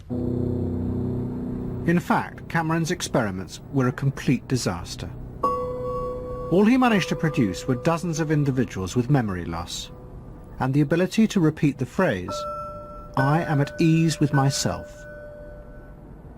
And it was not an isolated case. Almost all the experiments the CIA funded were equally unsuccessful. Despite their ambitions, American psychologists were beginning to find out how difficult it was to understand and control the inner workings of the human mind. We had been really chasing a phantom, if you will, an illusion. that the human mind was more capable of manipulation from the outside by outside factors than it is. We found out that the human being is an extremely complex thing. There were no simple solutions. But you've just got to bear in mind that these were very strange times. The psychoanalysts had come to power in America because of their theory that they knew how to control the dangerous forces inside human beings. But now the psychoanalysts were about to face a high-profile failure that would lead people to begin questioning the very basis of their ideas. It began in Hollywood. The film industry had become fascinated by psychoanalysis, and Anna Freud was a powerful influence on dozens of analysts in Los Angeles. They treated film stars, directors, and studio bosses. Anna Freud's closest friend was the most sought after of all, Ralph Greenson. And in 1960, the most famous star in the world turned to Greenson for help. Marilyn Monroe was suffering from despair and had become addicted to alcohol and drugs. Well, when I walked in to dinner, here was Marilyn Monroe. And I made a picture with her called All About Eve. This is dinner at Ralph Greenson's? Yes. And the only thing was that Ralph was trying to show her, Romy, I never called him Ralph in my life, Romy was trying to show her that the way a family life ought really to be. So we were walking the dog after us. I said, "What the hell are you doing here?" I said, "You never asked me to dinner." And he said, "You weren't that sick." And I said, "Oh, no." He said, "The point is just this child has no frame of reference. In other words, she doesn't know what the goal is." What Greenson did was follow Anna Freud's theory. If Marilyn Monroe could be taught to conform to what society considered a normal pattern of life, that would help her ego control her inner destructive urges. But Greenson pushed it to an extreme. He persuaded Monroe to move into a house nearby that was decorated like his own. He then took her into his own family life, and he, his wife, and his daughter played at being Monroe's own family. Greenson himself would become the model of conformity. And so this, someone whom she regarded as important and whom she idealized, if he turned out to be a very gratifying father figure, her ego would benefit from that. That was the theory. His wife and children, everyone was involved, yeah. They were strengthening the person. They were strengthening the mind. They were strengthening the agent that controls inner life against adversity, against insufficiency, against too much frustration. So that Marilyn Monroe would no longer be a helpless person looking for love. She'd have enough love. But despite all his efforts, Greenson was unable to help Marilyn Monroe. On August the 5th, 1962, she committed suicide in her house. The suicide shocked many in the analytic community, including Anna Freud.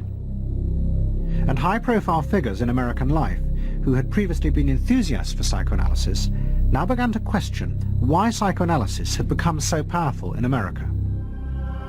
Was it really because it benefited individuals? Or had it in fact become a form of constraint in the interests of social order? The critics included Monroe's ex-husband, Arthur Miller. My argument with so much psychoanalysis is the preconception that suffering is a mistake, or a sign of weakness, or a sign even of illness, when in fact, possibly the greatest truths we know have come out of people's suffering. That the problem is not to undo suffering or to wipe it off the face of the earth, but to make it inform our lives, instead of trying to cure ourselves of it constantly and avoid it. And avoid anything but that lobotomized sense of what they call happiness. There's too much of an attempt, it seems to me, to think in terms of controlling man rather than freeing him. of defining him rather than letting him go. Mm-hmm. And it's part of the whole ideology of this age, which is power mad.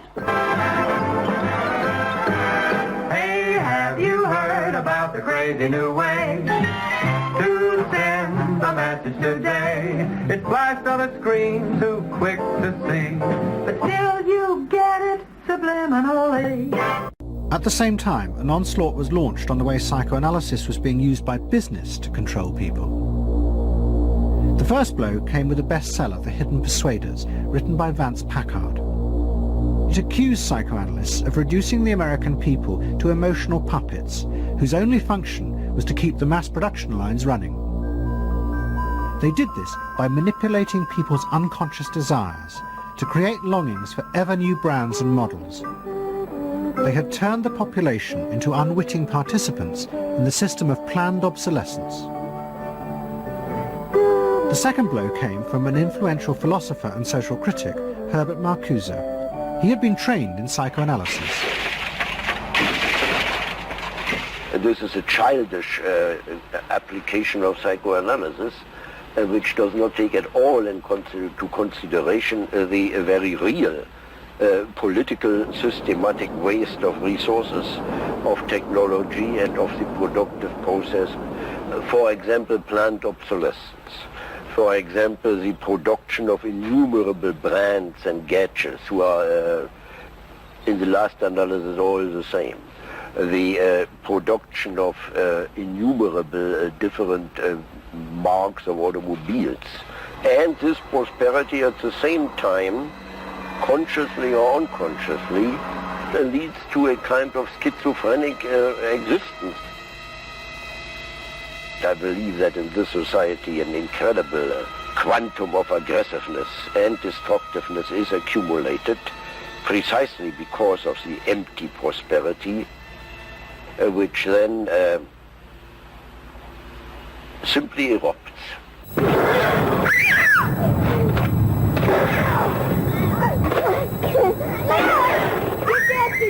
Marcuse's argument was not simply that psychoanalysis had been used for corrupt purposes. It was more fundamental. Marcuse said that the very idea that you needed to control people was wrong. Human beings did have inner emotional drives, but they were not inherently violent or evil.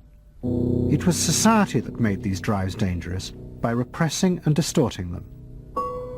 Anna Freud and her followers had increased that repression by trying to make people conform to society. In so doing, they made people more dangerous, not less. Marcuse challenged that social world, and he said that's a world that should not be adapted to. And in fact, what the individual was adapting to was corrupt and evil and corrupting. In other words, he switched the source of evil from inward conflict to the society itself. That the sickness of society lay at the society level, not at the sickness of human beings in it. And if people did not challenge that, then they were in fact submitting to evil. Modern psychology has a word that is probably used more than any other word in psychology. It is the word maladjusted. It is the ringing cry of modern child psychology, maladjusted. Now, of course, we all want to live the well-adjusted life in order to avoid neurotic and schizophrenic personalities. But as I move toward my conclusion, I would like to say to you today, in a very honest manner, that there are some things in our society and some things in our world for which I'm proud to be maladjusted. And I call upon all men of goodwill to be maladjusted to these things until the good society is realized. I must honestly say to you that I never intend to adjust myself to racial segregation and discrimination. I never intend to adjust myself to religious bigotry. I never intend to adjust myself to economic conditions that will take necessities from the many to give luxuries to the few and leave millions of God's children smothering in an airtight cage of poverty in the midst of an affluent society. The political influence of the Freudian psychoanalysts was over. Instead, they were now accused of having helped to create a repressive form of social control. Anna Freud and Dorothy Burlingham lived on in Sigmund Freud's old house in London. In 1970, Dorothy's son Bob died of alcoholism. And in 1973, his sister Mabby returned for yet more analysis with Anna Freud. She went back for more analysis. She was living at 20 Marisville Gardens in the Freud house, as I guess she did when she wasn't with her husband, and she committed suicide. She took an overdose of sleeping pills. In Freud's own house? In Freud's own house, right.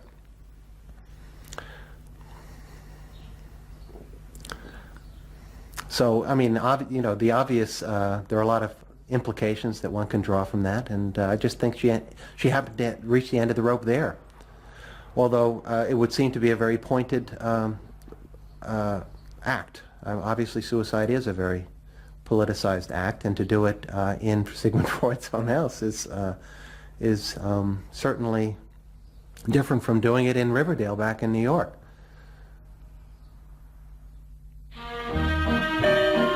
Next week's episode will tell the story of the rise to power of the enemies of the Freud family. They believed that the way to build a better society was to let the self free.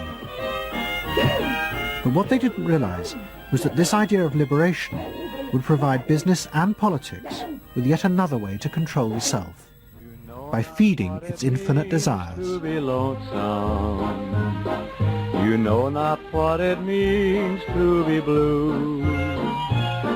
Someday you'll realize and pay for all those lies, then you'll know what it means to be blue.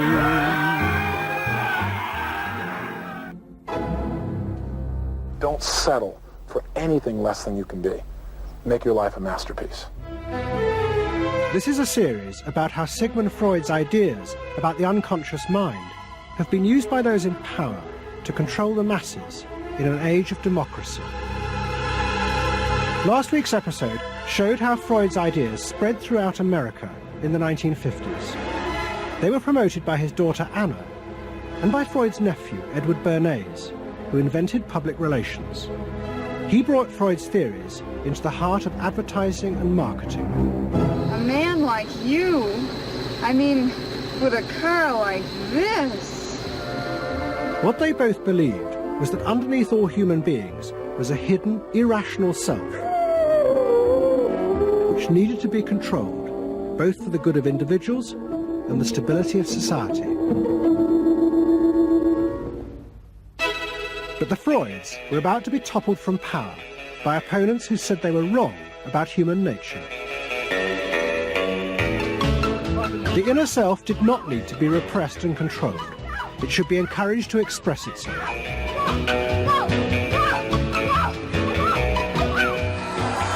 Out of this would come a new type of strong human being and a better society. But what in fact emerged from this revolution was the very opposite. An isolated, vulnerable, and above all greedy self, far more open to manipulation by both business and politics than anything that had gone before.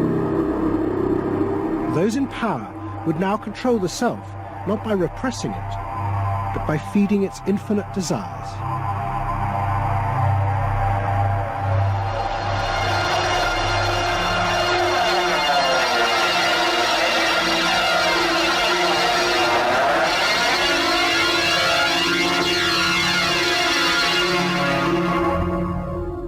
What goes on here is the liberation of feeling.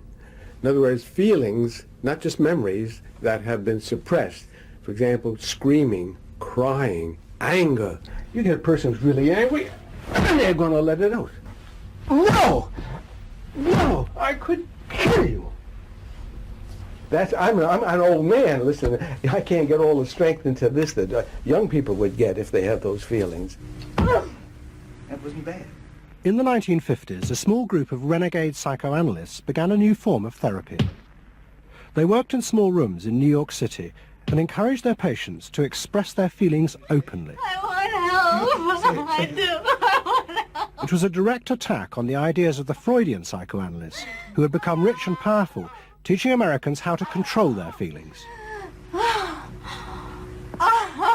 In Freud's work, you see, they were afraid of the feelings. They believed that what they wanted was contained people, very proper, doing the right thing and living a proper life. That's what they wanted, but not an intense emotional life. Freud wasn't emotional himself. I mean, he's an intellect, Freud. I was an intellect too, I know, but I'm also more than that now. The leader of this group was a man hated by Freud and his family. He was called Wilhelm Reich. Reich lived an isolated life in a house he had built for himself in remote mountains near the Canadian border. Reich originally had been a devoted disciple of Freud's in Vienna in the 1920s. But he had challenged Freud over the fundamental basis of psychoanalysis. Freud argued that at heart, human beings were still driven by primitive animal instincts. The job of society was to repress and control these dangerous forces. Reich believed the complete opposite. The unconscious forces inside the human mind, he said, were good. It was their repression by society that distorted them. That was what made people dangerous. Reich and Freud had two fundamentally differing views about what was essential human nature. At its core, Freud saw an uncontrolled, violent, warlike, raging inferno of emotions. Reich said these things are not the way human beings are originally destined to be. They're the result of not permitting the original impulse to express itself. The underlying natural impulse, Reich argued, was the libido, sexual energy. If this were released, then human beings would flourish. But this idea brought him into direct conflict not only with Sigmund Freud, but Freud's daughter Anna, who believed that the sexual forces in humans were dangerous if not controlled. My father thought that you should liberate the libido and have freedom. And he developed a theory rather early that neuroses were due to lack of good orgasm, or any orgasm. And that was, Anna Freud, you know, was a virgin. I mean, this is very important because she never had a sexual relation with a man. And here was this man preaching that the way to health was through orgasm. And here was this woman who had been analyzed by her father because she was masturbating. So here's this woman who's opposed to sexuality, really, and here's this man who's preaching sexual freedom. I mean, there was bound to be a clash, wasn't there? The conflict came to a head at a conference in 1934 in Switzerland. Anna Freud, who had by now become the acknowledged leader of the psychoanalytic movement, forced Wilhelm Reich out. She destroyed his career. She got rid of him, very definitely. And I guess part of what I'm doing is getting rid of her. Explain. Well, I think that Anna Freud shouldn't get away with what she did, that it should be known. Maneuvering to get him kicked out of the International Psychoanalytic Association. So you're taking revenge? You might say so, right? Or wronging a right? No, righting a wrong. You better cut that one out. Isn't that called a Freudian slip? Yes, it is. Reich fled to the United States and built his home and a laboratory. His ideas became grandiose to the point of madness. He was convinced that he had discovered the source of libidinal energy. He called it orgone energy, and Reich built a giant gun, which he said could capture this energy from the atmosphere and concentrate it onto clouds to produce rain. He also said that the gun could be used to destroy UFOs, which threatened the future of the world. In 1956, Reich was arrested by the federal authorities for selling a device that he said used orgone energy to cure cancer. Reich was treated as a madman. He was imprisoned and all his books and papers burnt on the order of the court. A year later, Reich died in prison. To the Freudians, it seemed as if their main threat had been removed forever. But they were wrong. What the Freudians didn't realize was that their influence in American society was also about to be challenged, and in a way that would lead not only to their decline, but to the dramatic resurgence of Reich's ideas in America and throughout the capitalist world.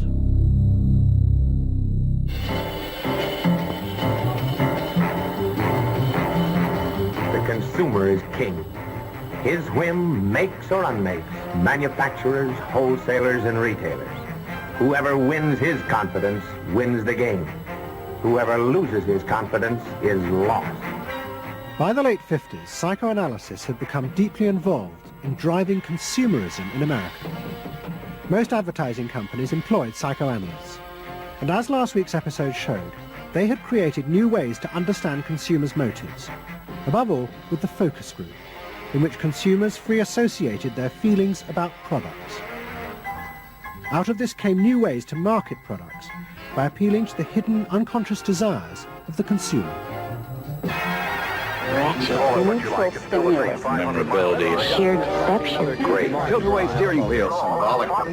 Irresistible. A dream thing, the mistress. Something intimate is going on. But in the early 60s, a new generation emerged who attacked this. They accused American business of using psychological techniques to manipulate people's feelings and turn them into ideal consumers. Advertising was manipulation. It was a way to get you to do something that didn't come out of you. It came out of somebody else. Somebody else said, this year you should be wearing powder pink shirts with matching powder pink buck shoes. And I said, why? That's not who I am. That's who somebody else is. They wanted you to be somebody who would buy their stuff. This whole feeling of being somebody else's tool. I don't want to be that. I don't want to be somebody else's man. I want to be me.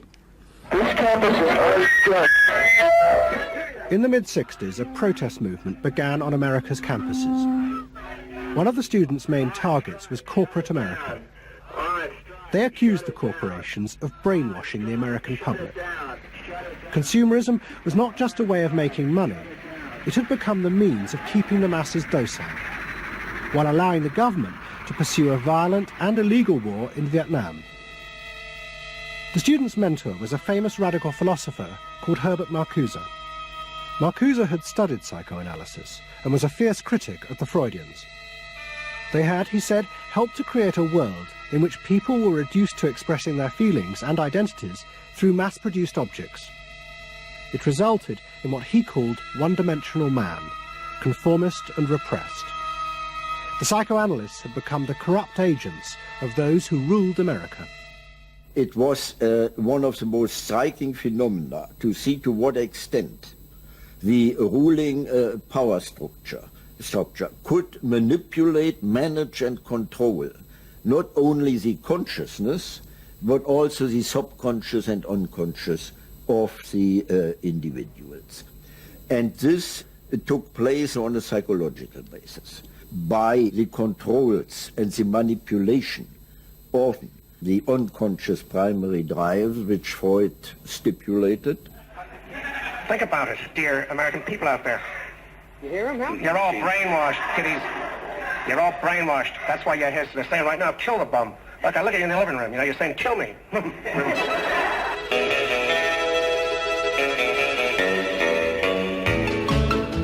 Following the logic of Marcuse's argument, the new student left set out to attack this system of social control. It was summed up in the slogan, "There is a policeman inside all our heads. He must be destroyed." And that policeman was going to be destroyed by overthrowing the state and the corporations that had put him there. One group, the Weathermen, began a series of bomb attacks on companies that they said both controlled people's minds through consumer products and made the weapons being used in Vietnam. There's no way to be committed to nonviolence in the middle of the most violent society that history's ever created. I'm not committed to nonviolence in any way. We want to live a life that isn't based on materialistic values, and yet the whole system of government and the economy of America is based on profit, on personal greed and selfishness. So that in order to be human, in order to love each other and be equal with each other and not place each other in roles, we have to destroy the kind of government that keeps us from asserting our positive values of life. But the American state fought back violently. At the Democratic Convention in Chicago in 1968, the police and the National Guard were unleashed to attack thousands of demonstrators. It was the start of a phase of ruthless repression of the New Left in America. It culminated in the killing of 4 students at Kent State University 18 months later. In the face of this, the left began to fall apart. We had met the force of the state. It was much bigger and stronger and more powerful than we realized. And at that point, what seemed to happen was that there was a change in tactics. Confronted by this violent repression, many in the New Left began to turn to a new idea. If it was impossible to get the policeman out of one's head by overthrowing the state, instead one should find a way of getting inside one's own mind and removing the controls implanted there by the state and the corporations. Out of this would come a new self, and thus a new society.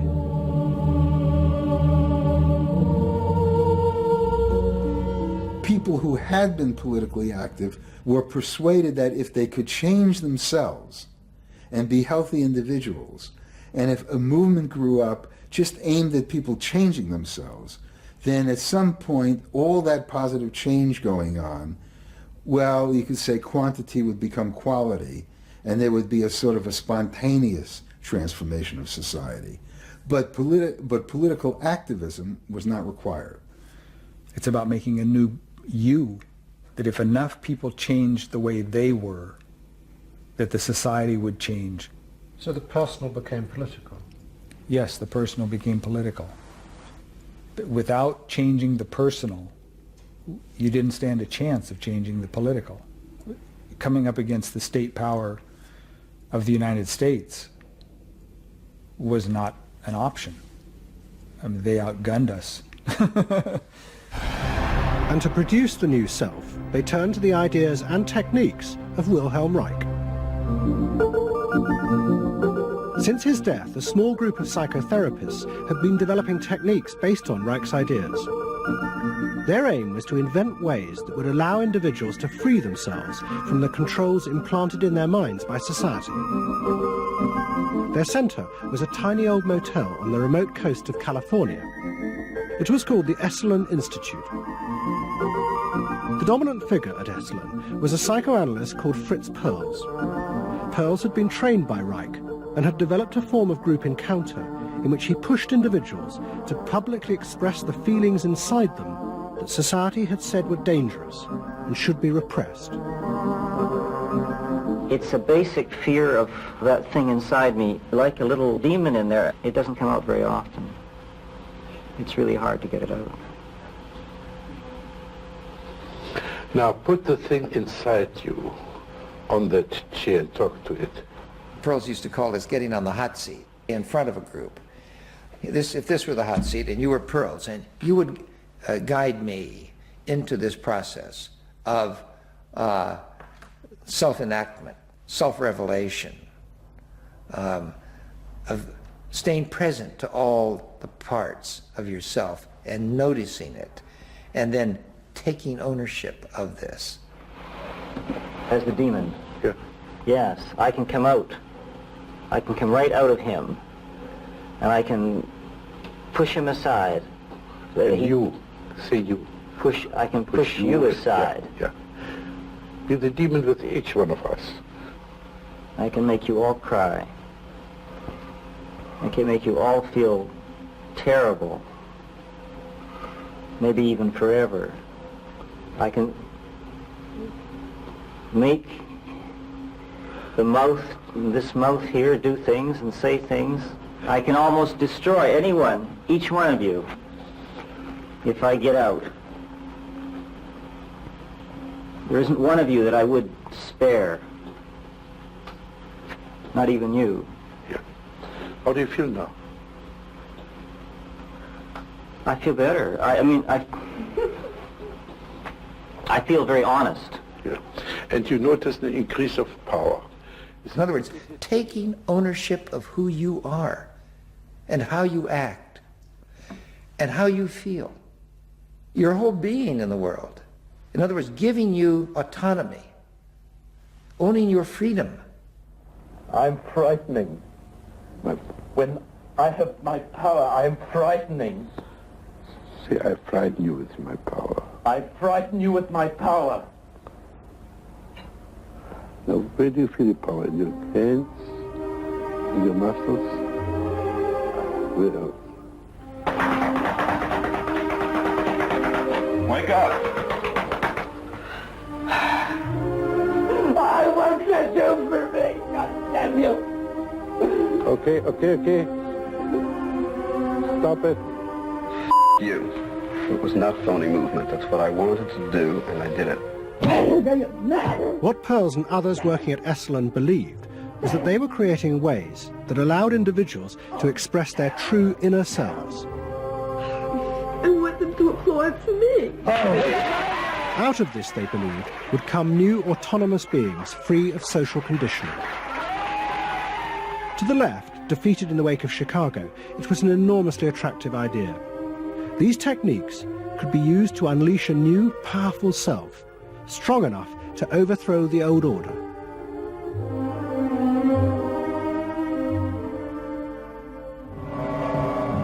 In the late 60s and early 70s, thousands flocked to Esalen.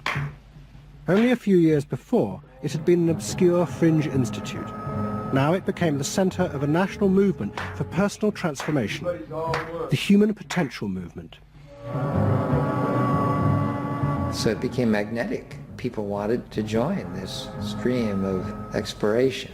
Within 7 or 8 years, there were about 200 of these centers in America, looking mainly to Esalen for the leadership. I feel so liberated. Really?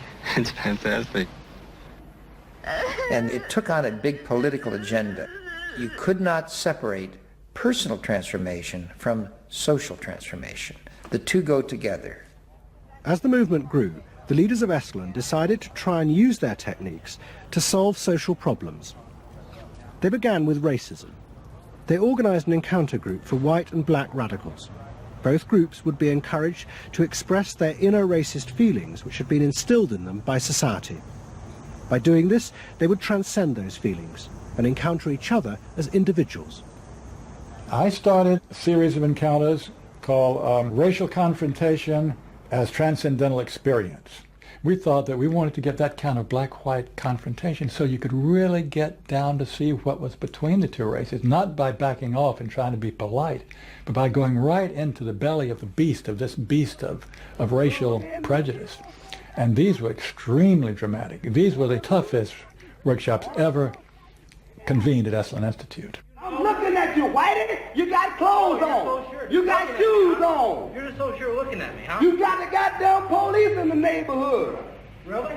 They're not mine. You got a governor. You got a mayor. Oh, really? You got the president. You got ambassadors. You can vote, too. You got jets in Vietnam. That's the benefits of slave labor. You got buildings, skyscrapers that you dominate and control economically and politically. And tell me that it's not yours. It's yours, too. Then the blacks all got together and attacked the whites. And they just let us have it. What they call it was peeping somebody. Peeping somebody means peeping into their secrets, into their phoniness, and so forth. Like the white liberal. Oh, they really got onto the white liberal, you know. So don't give me no shit about I'm free. You're a goddamn liar, you white pink son of a bitch, you. Yeah, I want to know what you came down here for. You want a black buck, huh? Yep. You looking for a stud? That's all. Huh? Well, what did you come here for? You're sitting there with your legs all gap wide open, showing your drawers. Now, what'd you come here for? The black-white encounter groups were a disaster. The black radicals saw it as an insidious attempt to destroy their power. By trying to turn them into liberated individuals, Esalen was removing the one thing that gave them power and confidence in their struggle against racism, their collective identity as blacks. For my reason. For your reason. Now dig this. Your reason for being here is different from my reason. So the human potential movement turned to another social group who they believed would benefit from personal transformation. Nuns. And this time they were more successful. The Convent of the Immaculate Heart in Los Angeles was one of the largest seminaries in America. A group of radical psychotherapists approached the convent.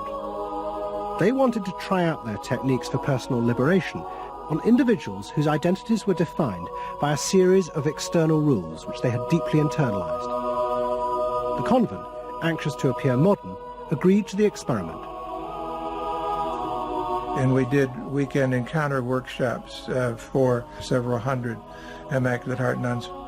Nuns who were reserved, and they tended to be more reserved than other normal people, were told, don't be so reserved, let it all out. You're a good person. You can afford to be who you really are. You don't need to play the role of a nun. You don't need to keep downcast eyes. And prudence is an oversold virtue. You're trying to assert yourself, trying to find out who you are, who you're becoming. At the same time, you're trying to live a life of dedication, of service, and you're trying to make all these things fit into who you are, and you're just, you know, it's such a turmoil at times that you just blow a gasket and do silly, crazy things, you know. Running around the orchard and stealing oranges and taking Cokes out of the refrigerator and crazy things. I felt like I was being a hypocrite, and I wanted people to respect me for what I was, not for what I was wearing, and so I'm glad for the change. You feel frightened, but you'll go on. Oh yeah, I'm scared to death, but it's worth it. The experiment began to transform the convent. The nuns voted to discard their habits in favor of ordinary clothes. But the psychotherapists found they had awoken other forces. Solid. One of the things we unleashed was sexual energy, the kind of thing that the church had been very good at restraining was no longer to be restrained. One sister who was a member of the community, she got the idea that she could be freer than she had been before, and she seduced one of her classmates and then seduced the mistress of novices, who was an older woman, very reserved, and her program of freeing this older woman was sexual. She drove her to the store, and when they drove back and drove into the garage, she leaned over and gave her a big kiss on the lips, and thereafter sister, who had perhaps never been kissed before, was ready for more. The effect of the experiment on the convent was cataclysmic. Within a year, 300 nuns, more than half the convent, petitioned the Vatican to be released from their vows. And 6 months later, the convent closed its doors. All that was left was a small group of nuns, but they had become radical lesbian nuns. The rest gave up the religious life. They gave up being nuns? They did, yeah, they became persons. By the late 60s, the idea of self-exploration was spreading rapidly in America. Encounter groups became the center of what was seen as a radical alternative culture based on the development of the self, free of a corrupt capitalist culture. We just want the freedom to be ourselves, and that's for love, for experience, positive way of life. We don't say that you're wrong. We just want to be free to be what we want to be, or what we find ourselves to be, as we continue to search ourselves. And it was beginning to have a serious effect on corporate America, because these new selves were not behaving as predictable consumers. The life insurance industry in particular was concerned that fewer and fewer college students were buying life insurance when they left university. They asked Daniel Yankelovich, America's leading market researcher, to investigate. He had studied psychoanalysis. The life insurance business, more than any other business at the time, was built on the Protestant ethic. You only bought life insurance if you were a person who sacrificed for the future. If you lived in the present, you had no need for life insurance. So they had some sense that maybe the sort of core values of the Protestant ethic were being challenged by some of these new values that were beginning to appear. And I was really astonished at what I found. The conventional interpretation, the dominant interpretation, was that it had to do with political radicalism. But, you know, it was clear to us that that was a mask, a cover. The core of it had to do with self-expressiveness. That this preoccupation with the self and the inner self, that was what was so important to people. The ability to be self-expressive. Wow, what a feeling! 300 miles to go. What out of sight. Yankelovich began to track the growth and behavior of these new expressive selves. What he told the corporations was that these new beings were consumers, but they no longer wanted anything that would place them within the narrow strata of American society. Instead, what they wanted were products that would express their individuality, their difference in a conformist world, the very things that US corporations did not make. Products have always had an emotional meaning. What was new was individuality. The idea that this product expresses me, and whether it was a small European car, the particular music system, Relaxation. your presentation of self, your clothing. For immediate energy from our muscles and relaxation.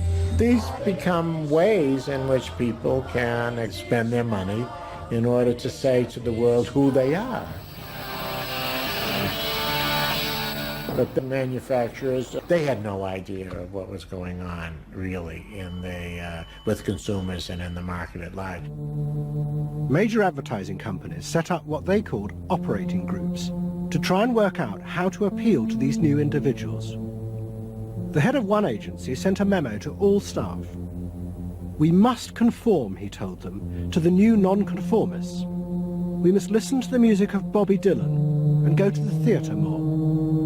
But the problem was, few of the self-expressive individuals would take part in focus groups. The advertisers were left to their own devices. There's a new cereal that tastes so right. Makes you dance, it's a way out of sight. It's tasty little squares of malted wheat. It's crispy and it's crunchy and it tastes so neat. Faster though. That's what I'm saying. Use a folk rock with more rock than folk. And there was an even more serious problem. To make products for people who wanted to express themselves would mean creating variety. But the systems of mass production that had been developed in America were only profitable if they made large numbers of the same objects. This had fitted perfectly with the limited range of desires of a conformist society. The expressive self threatened this whole system of manufacture. And the threat was about to grow rapidly. Go! Because an entrepreneur had invented a way of mass-producing this new independent self.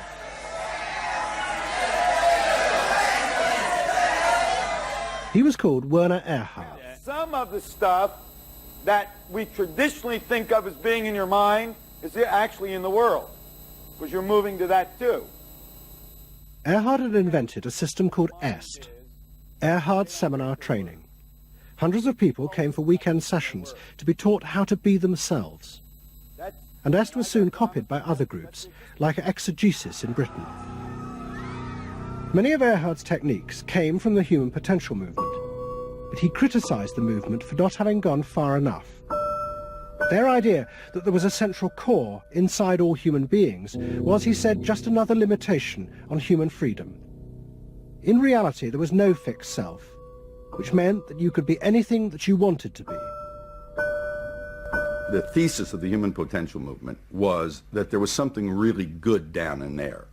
And if you took these layers off, what you were going to wind up with was a kernel, a something that was innately self-expressive, that was the true self, that was going to be a wonderful thing.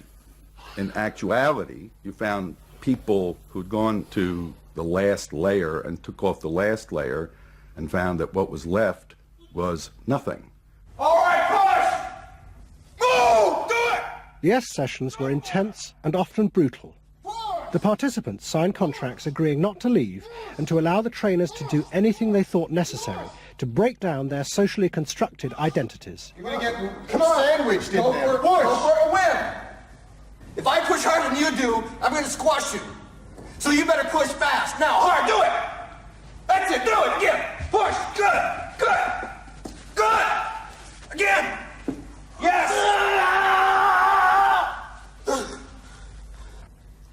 The real point to the S training was to go down through layer after layer after layer after layer until you got to the last layer and peeled it off, where the recognition was that it's really all meaningless and empty.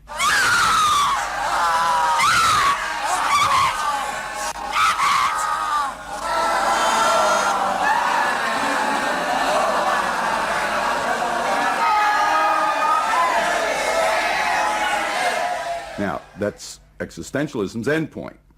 S went a step further in that people began to recognize that it was not only meaningless and empty, but it was empty and meaningless that it was empty and meaningless. And in that there's an enormous freedom. All the constrictions, all of the rules you've placed on yourself are gone. And what you're left with is nothing.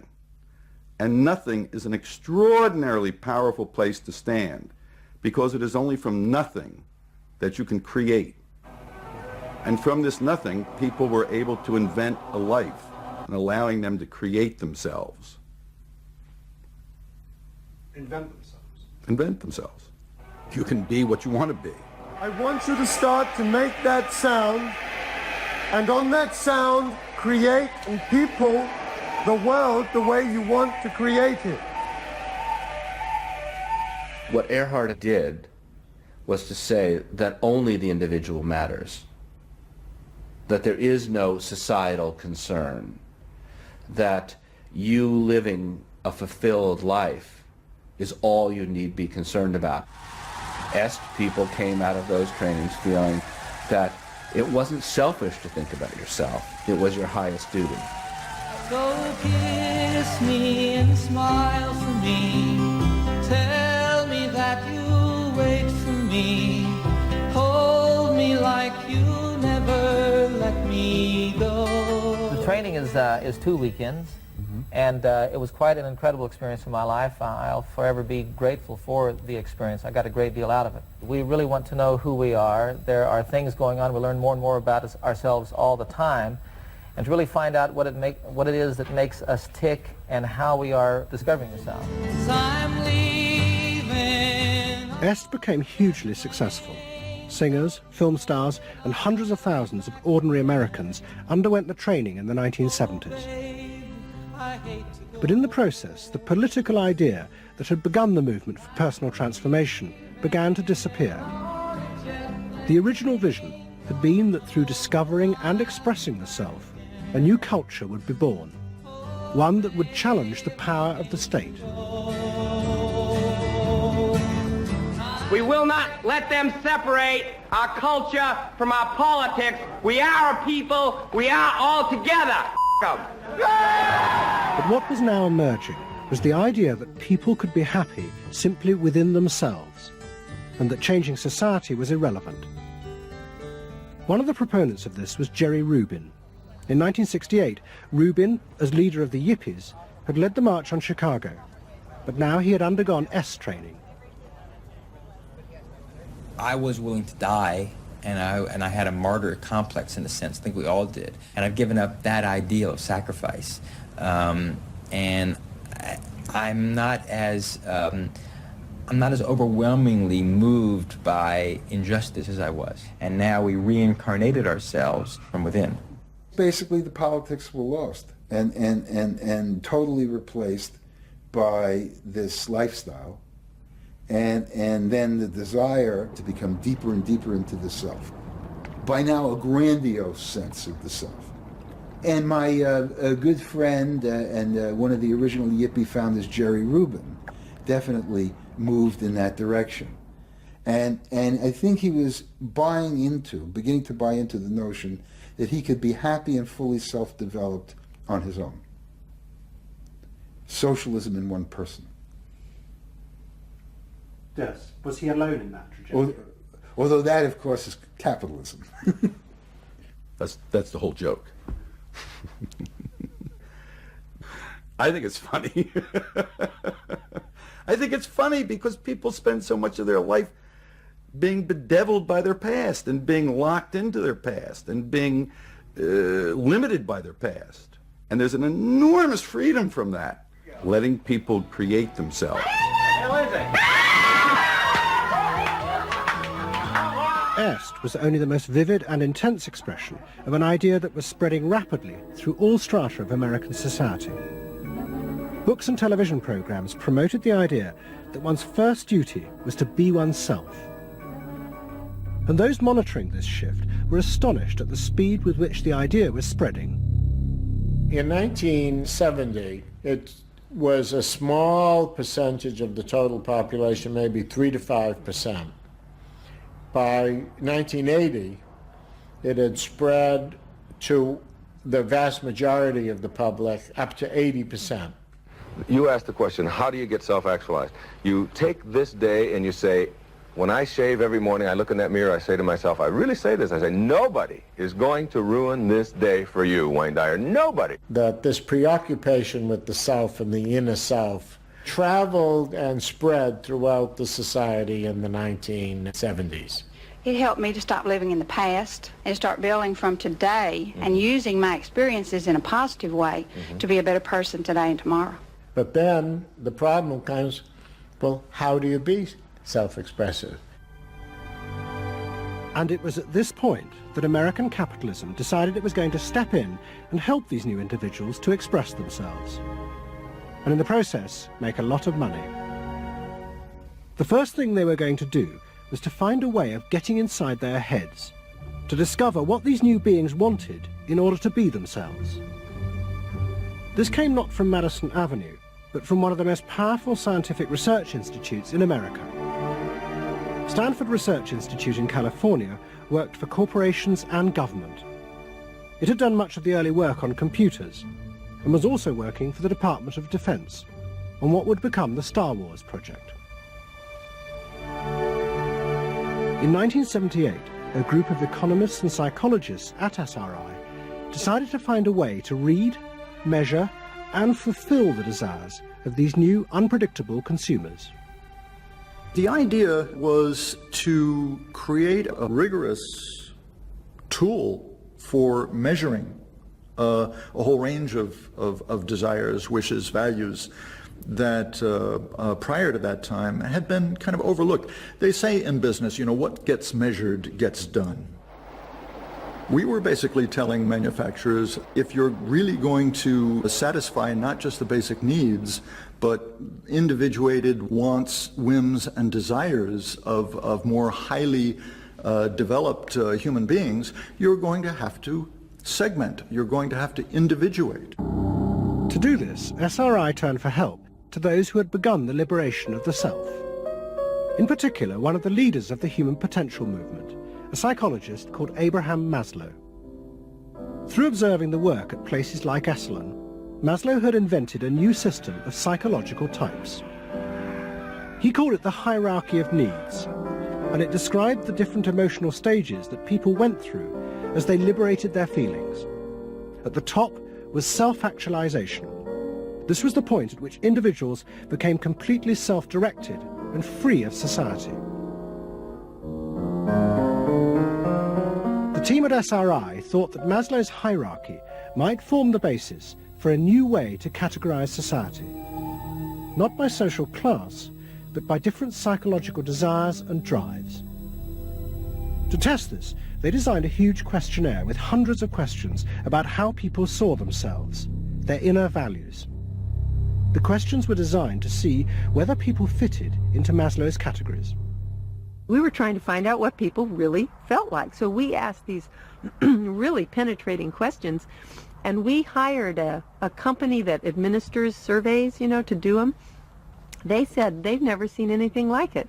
Usually you have to send out a postcard 6 weeks and then another postcard, and then you got to call the people up, to get the return rates up. We had an 86% return, and they only sent out one postcard. People loved filling out this questionnaire. We got several questionnaires back with a note attached saying, do you have any other questionnaires I could fill out? Because we were asking people to think about things that they had never thought about before, and they liked thinking about them. Like what? Like what they felt inside? Yeah, like what they felt inside. What motivated them? What was their life about? What was important to them? It was sort of like, wow. The answers were then analysed by computer. It revealed that there were underlying patterns in the way people felt about themselves, which fitted Maslow's categories. And at the top of the hierarchy were a large and growing group which cut across all social classes. The SRI team called them the inner directives. These were people who felt they were not defined by their place in society, but by the choices they made themselves. But what SRI discovered was that these people could be defined by the different patterns of behaviour through which they chose to express themselves.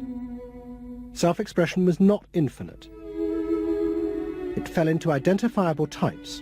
And the SRI team invented a new term for it, lifestyles. They had managed to categorize the new individualism. They called their system Values and Lifestyles, VALS for short. At the forefront of this change are three new VALS groups we call inner directive. These are people for whom personal satisfaction is more important than status or money. They tend to be self-expressive, complex, and individualistic.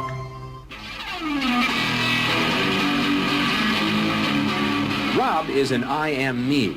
I am me's are searching for new values, breaking away from traditions and inventing their own standards. Rob even invented his own name, Rob Noxious. Jody is an experiential.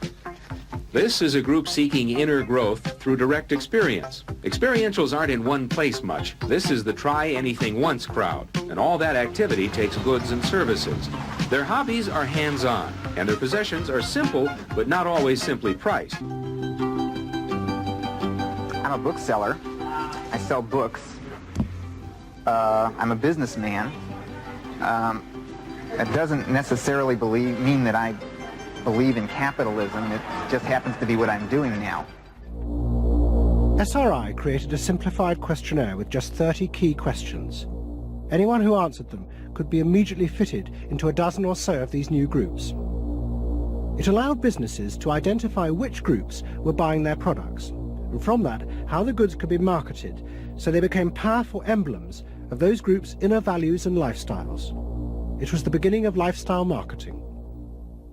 So it allowed people not just to look at people as demographics, group of age and income and whatever, but to really understand the underlying motivations. I mean, most of marketing was looking at people's actions and trying to figure out what to do. But what we were doing is we were trying to look more into people's underlying values so that we could predict what is their lifestyle, what kind of house do they live in, what kind of car do they drive. So the corporations were then able to sell things to them by understanding them, by having labels, by knowing what these people look like, where they live, what their lifestyles are. If a new product expressed a particular group's values, it would be bought by them. This is what made the values and lifestyle system so powerful, its ability to predict what new products self-actualizers would choose. And this power was about to be demonstrated dramatically. VALS would show it could predict not just the products they would buy, but the politicians they were going to choose to elect. Ladies and gentlemen, the next President of the United States of America, Ronald Reagan! In 1980, Ronald Reagan ran for president. He and his advisors were convinced they could win on a program of a new individualism. It would be an attack on 50 years of government interference in people's lives. I wrote a speech about let the people make the basic decisions, get judges out of the way, get bureaucrats out of the way, get centralized government out of the way. I gave Reagan a choice of several titles for the speech, and the one he picked was "Let the People Rule." Let the people regain rule, regain control over their own destiny away from a remote elite in Washington. I would like to think that the kind of leadership that I would exercise in Washington is not the kind of leadership that I would pretend that I can solve all the problems I've been discussing here, but that together, you and I can. I would like to take the lead in taking government off the backs of the American people and turning you loose to do what I know you can do. It was radical. Moderate Republicans thought it was suicide. Jimmy Carter called it ridiculous. The press was extremely negative. But the odd thing is that it polled very well in New Hampshire, which was the first primary state, the state that we had to win. What was odd was that there seemed to be a strange mosaic of support for Reagan's policies. The traditional pollsters could see no coherent pattern across class, age, or gender. But those who had designed the values and lifestyle system believed that they knew why. They were testing their system in both America and Britain, and they were convinced that both Reagan's and Mrs. Thatcher's message about individual freedom would appeal to the group at the top of their hierarchy, the inner directeds, because it fitted with the way they saw themselves. They were really concerned about being individuals, being individualistic.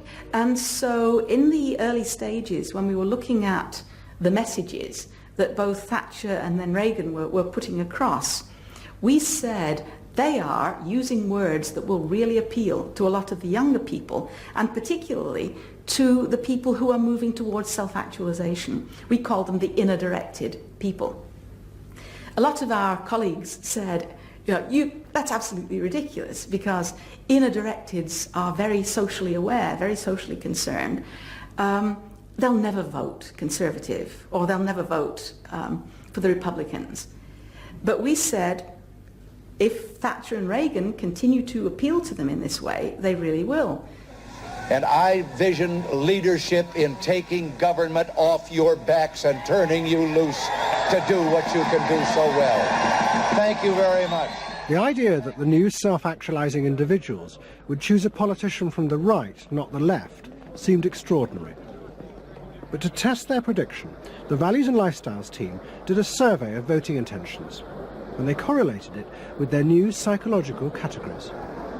When we said in our surveys, who are you going to vote for, sure enough, it was the inner-directeds who said that they would vote for Thatcher and for Reagan. And they made the difference in those elections because of their voting for Thatcher and Reagan. And it really surprised our colleagues, even within my own organisation. It really showed the power of this approach, because it's very difficult to identify inner-directeds on the street. These people who voted for Thatcher and Reagan, these inner-directeds, came from any walk of life. It's really hardly correlated with social class at all. I mean, if you just go along and look at age, sex, social class, you would never pick them up. But if you really go along with a questionnaire that gets at their values, then you can identify them very easily. And that was new? And that was completely new, yeah. At the beginning of 1981, Ronald Reagan was inaugurated as president. But he took charge of a country that was facing economic disaster. The terrible inflation of the 1970s had destroyed much of America's traditional heavy industries, and millions were unemployed. But true to his campaign promises, Reagan told the country he would not step in to help, as all previous governments had since the war. These United States are confronted with an economic affliction of great proportions. We suffer from the longest and one of the worst sustained inflations in our national history. Idle industries have cast workers into unemployment, human misery, and personal indignity. In this present crisis, government is not the solution to our problem. Government is the problem. But America's ailing economy was about to be rescued, not by government, but by the new groups that the market researchers had identified, the self-actualizing individuals. They were about to become the motor for what would be called the new economy. You can be what you want to be. So regarding V8, what do you really want? A tasty product that's good for me. What do you want that for? One technique is that we ask people the same question over and over and over again, and we say, what do you want? What do you really want? What do you want that for? And they start to talk about it, and they kind of get intimate with what's going on. What we're doing with that technique is unpeeling the onion. If you want to think of a person kind of having layers and layers and layers of protection and thoughts and behaviors and beliefs, we want to get to that center core.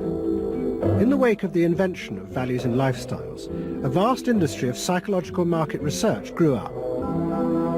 And the old technique of the focus group, invented by the Freudian psychoanalysts in the 50s, was used in a new and powerful way. The original aim of the focus group had been to find ways to entice people to buy a limited range of mass-produced goods. But now focus groups were used in a different way to explore the inner feelings of lifestyle groups, and out of that invent whole new ranges of products, which would allow those groups to express what they felt was their individuality. And the generation who had once rebelled against the conformity imposed by consumerism now embraced it because it helped them to be themselves. What capitalism managed to do that was brilliant was to actually create products that people like me would be interested in, that people like Jerry Rubin would be interested in. Capitalism developed a whole industry at developing products that evoked a larger sense of self, that seemed to agree with us that the self was infinite, that you could be anything you wanted to be, that took our philosophy and agreed with it, and then created products that supposedly helped you, aids, that helped you be this limitless self. The product sells you a way of life, a way of being. The product sells you values. You dress this way, you live in a house like this, you have furniture like this, you use this computer. Do you have the regular jeans? Or? Oh, Gloria Vanderbilt does a lot in denim, in silks, and in cotton. You eat in these restaurants, there are values there, hipness, coolness. This is not, I repeat, not a marketing scheme. So the notion that you could buy an identity replaced the original movement notion that you were perfectly free to create an identity. And you were perfectly free to change the world and make the world anything you wanted it to be.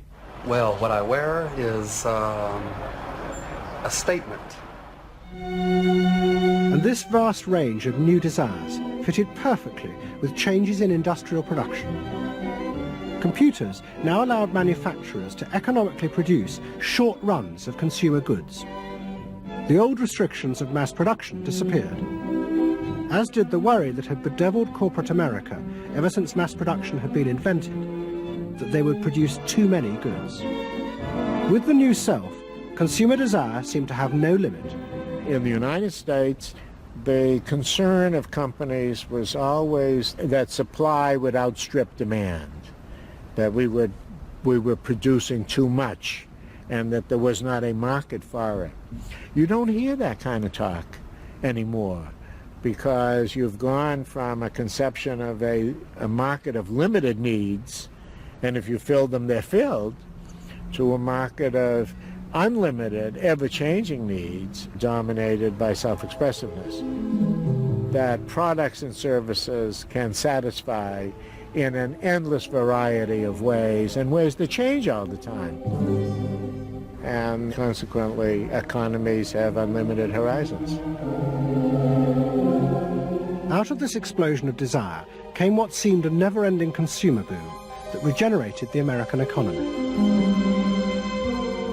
The original idea had been that the liberation of the self would create new kinds of people, free of social constraint. That radical change had happened. But while the new beings felt liberated, they had become increasingly dependent for their identity on business. The corporations had realized that it was in their interests to encourage people to feel that they were unique individuals and then offer them ways to express that individuality. A world in which people felt they were rebelling against conformity was not a threat to business, but its greatest opportunity.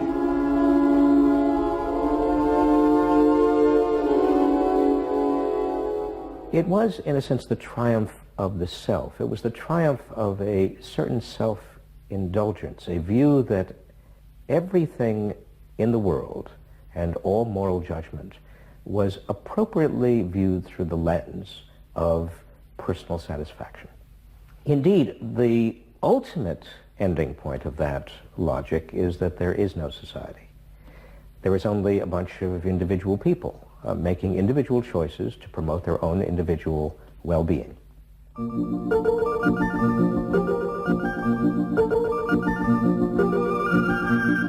Next week's episode tells the story of how politicians on the left, in both Britain and America, turned to the techniques developed by business in order to regain power.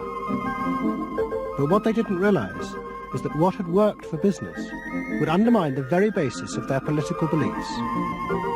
They would find themselves trapped by the greedy desires of the new self.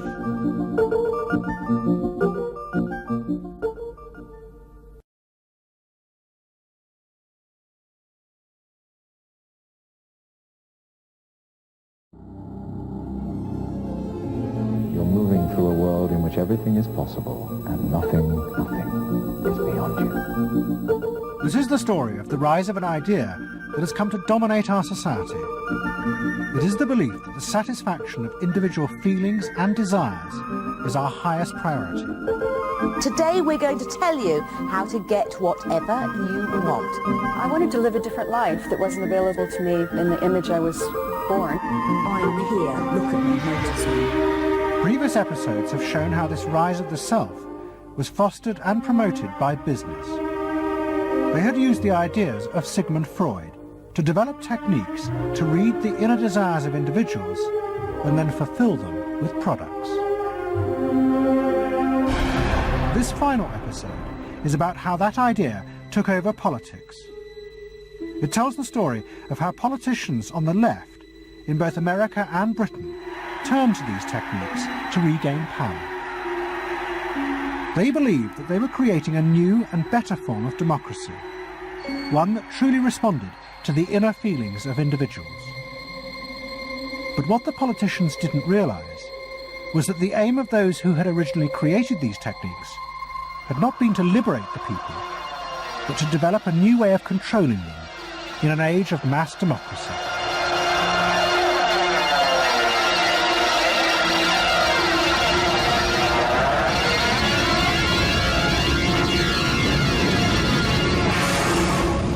The roots of the story lie way back in the America of the 1920s with one man. He was called Edward Bernays, the nephew of Sigmund Freud.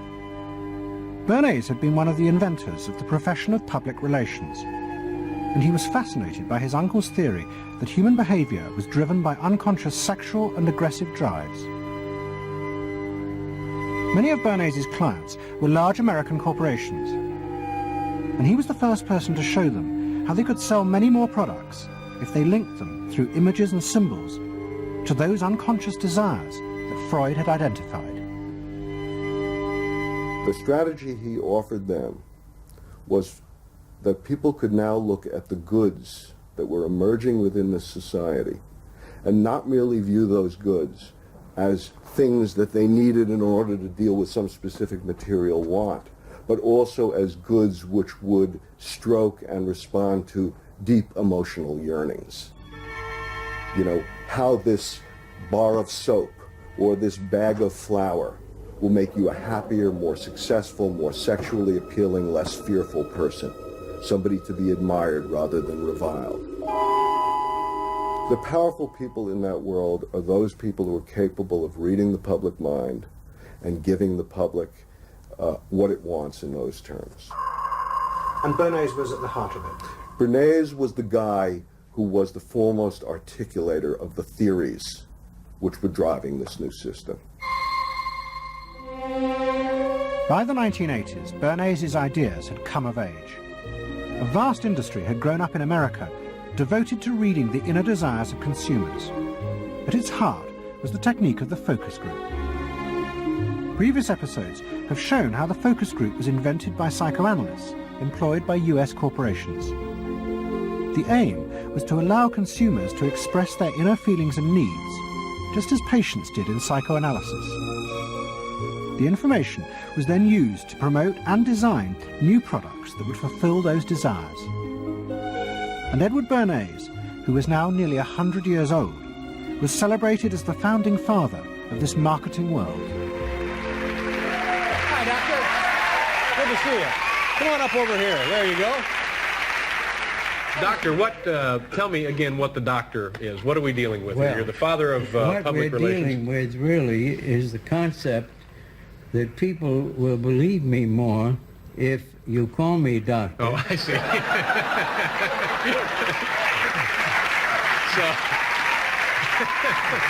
That's a good idea. And Bernays' ideas and techniques were also about to conquer Britain in the 1980s. Unlike America, the ruling elites in Britain had always distrusted the idea of pandering to the masses. It was epitomised by the patrician elite who ran the BBC. Even as late as the 60s, popular programmes were referred to as ground bait. Their real job was to lure the viewers into watching the more serious programmes the elite knew was good for them. And market research reflected this attitude. Individuals were observed and classified by market researchers according to their social class, from A through C2, D and E. Probably they might be C2s. Yes, I think by the way they're carrying their luggage, all no taxi, and all stuffed in the bags like that. I think the lady possibly sets her own hair, which is always an indication. Yes. Children are nicely dressed. Yes, they are. Probably a skilled worker. A skilled, a skilled worker. I would say so. Yes, I would say so. Served an apprenticeship or done some qualifying. We agree then. Yes, we think C2. We think so. Yes. When people were asked their opinion about both products and politics, they were selected by social class and asked only strictly factual questions about what they thought. Leaving your own party sympathies on one side, who do you think will win this forthcoming election? Labour. Labour? And tell me which you prefer. Which party do you think you'll be voting for? This time, Liberals. You'll be voting for the Liberals. And who do you think will be second? Conservative. This one. Thank you. The idea that one might ask people what they themselves felt and desired, and then give it to them, was seen as alien to the ruling elites, which would challenge their belief that they knew what was best for the public. There's evidence in other countries, in the United States, for example, where pollsters have been used before elections to interpret the mood of the public, and then you give people more what they want to have and less what they ought to have. But again, this could be alleged to be more democratic. I don't know. It's very dangerous ground, I think, though, when polls are used in that way. But then, in the economic crisis of the mid-70s, British industry was forced to begin to pay attention to the inner feelings of consumers. As the recession deepened, consumer spending fell dramatically, and the advertisers insisted that the only way for companies to survive was to make their advertising more effective. And to do this, they would have to delve into people's underlying psychological motives for purchasing.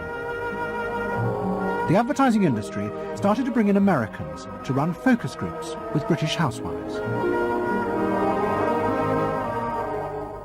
Everyone is a unique person, and even though you're a group of 10 today, we don't want a group opinion. And we want to know your ideas and your thoughts, no matter how crazy it might be. Please let your imagination run wild, because that's how very crazy things like instant coffee got born. Now, can we get somebody, this lady, to be a kitchen sink? And kitchen sink, how do you feel with these things that are being used to clean you up? Well, I've got to feel clean. I've got to be kept clean.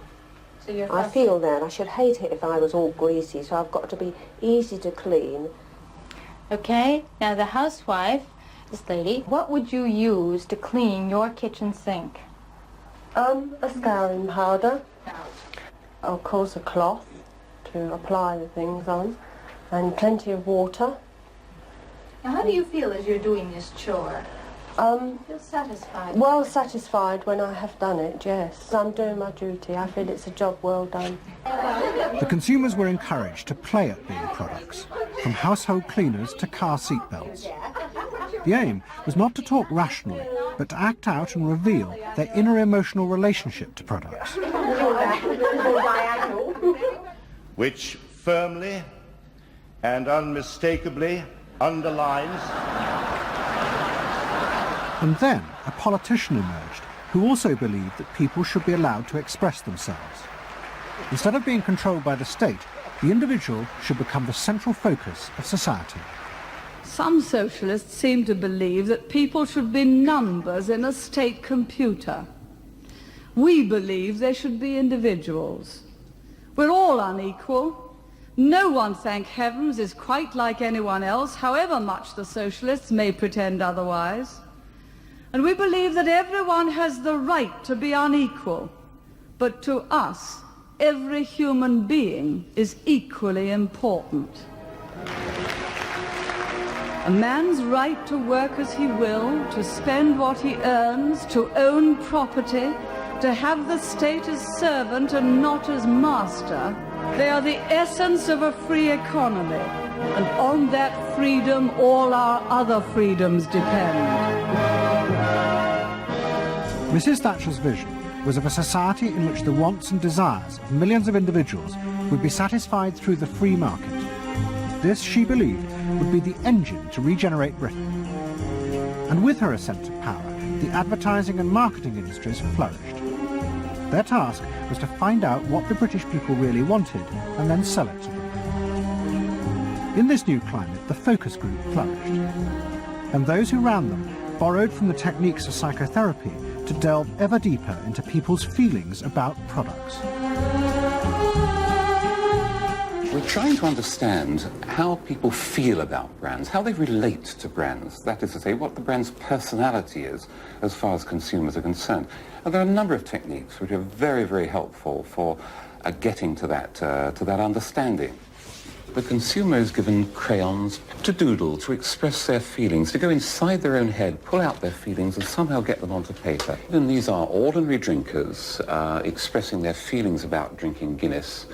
Here you see a rich, very female aspect of Guinness. So if you were describing a woman who somehow to you had that character, what sort of person is it? Paula Yates, who used to lay in bed, surrounded with magazines and chocolates like a 50s starlet. Out of this research, the marketeers began to detect a new individualism. In particular, among those who had voted Conservative for the first time in 1979. They no longer wanted to be seen as part of social classes, but to express themselves. And crucial to this were the products they chose